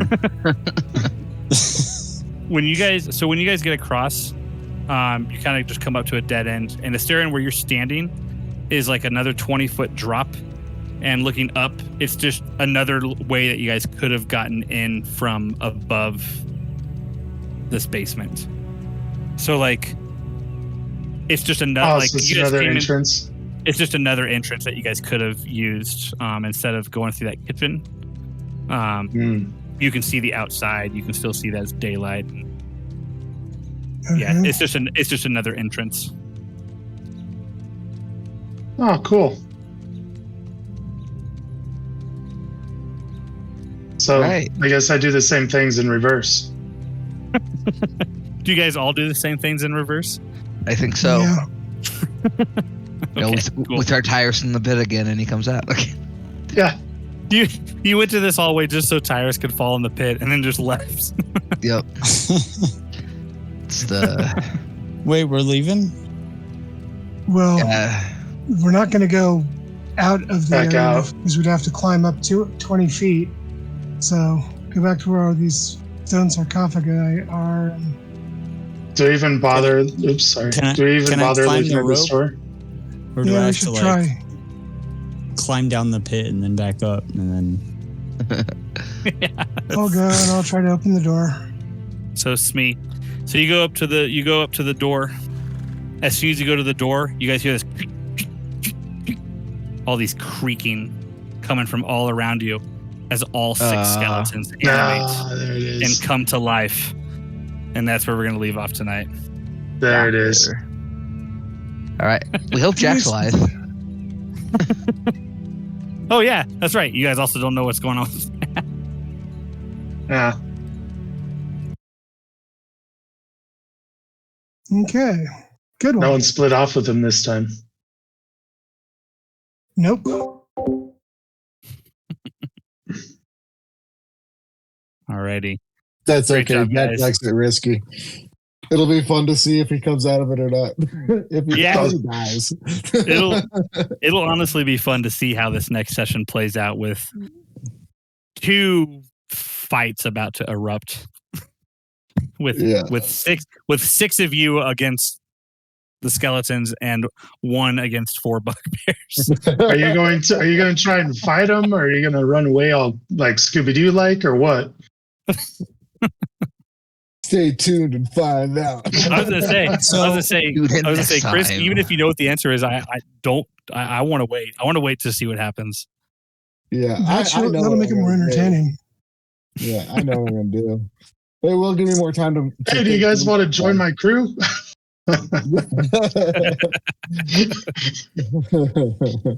So the next session is the 22nd, right? Yep, Yes. it'll be the 22nd. And I'm guessing that Ben's not going to be a part of that one as well. I don't think so. But Ben's do character you know? just shows up and saves me. Do you know about Just- the yeah. 6th? Yeah, the 6th is that is like when we come back from Provo. Yeah, I think we should be good. We should be I getting back the 5th though. Honestly, I mean, Yeah, but I probably think late on the 5th. I think I might stay out there with Melissa and Travis another day. We might browse around another day because we have that Airbnb Oh, nice. for Thursday and Friday night, or for Wednesday, Thursday, and Friday night. That's a 4-day weekend for me. So like getting off of work, getting off of pyrotechnic work, I still have a 4-day weekend right after. Nice. It's Heck yeah. pretty cool. Yeah, we'll plan. Yeah, as of now, we'll plan on the 22nd, or does anybody know, does that date not work for anybody as of right now? It should Might be be good hard for me. but yeah, it might be hard for me, but I think I'll let you know. Cool. I don't think it'll be an issue for me. My wife's running a half marathon, but I don't. Oh, think nice. That affects my schedule at all. I could be wrong. Yeah, I'm assuming that'll probably be like in the morning ish. I was also up in like Georgetown. Oh, nice. Oh, cool.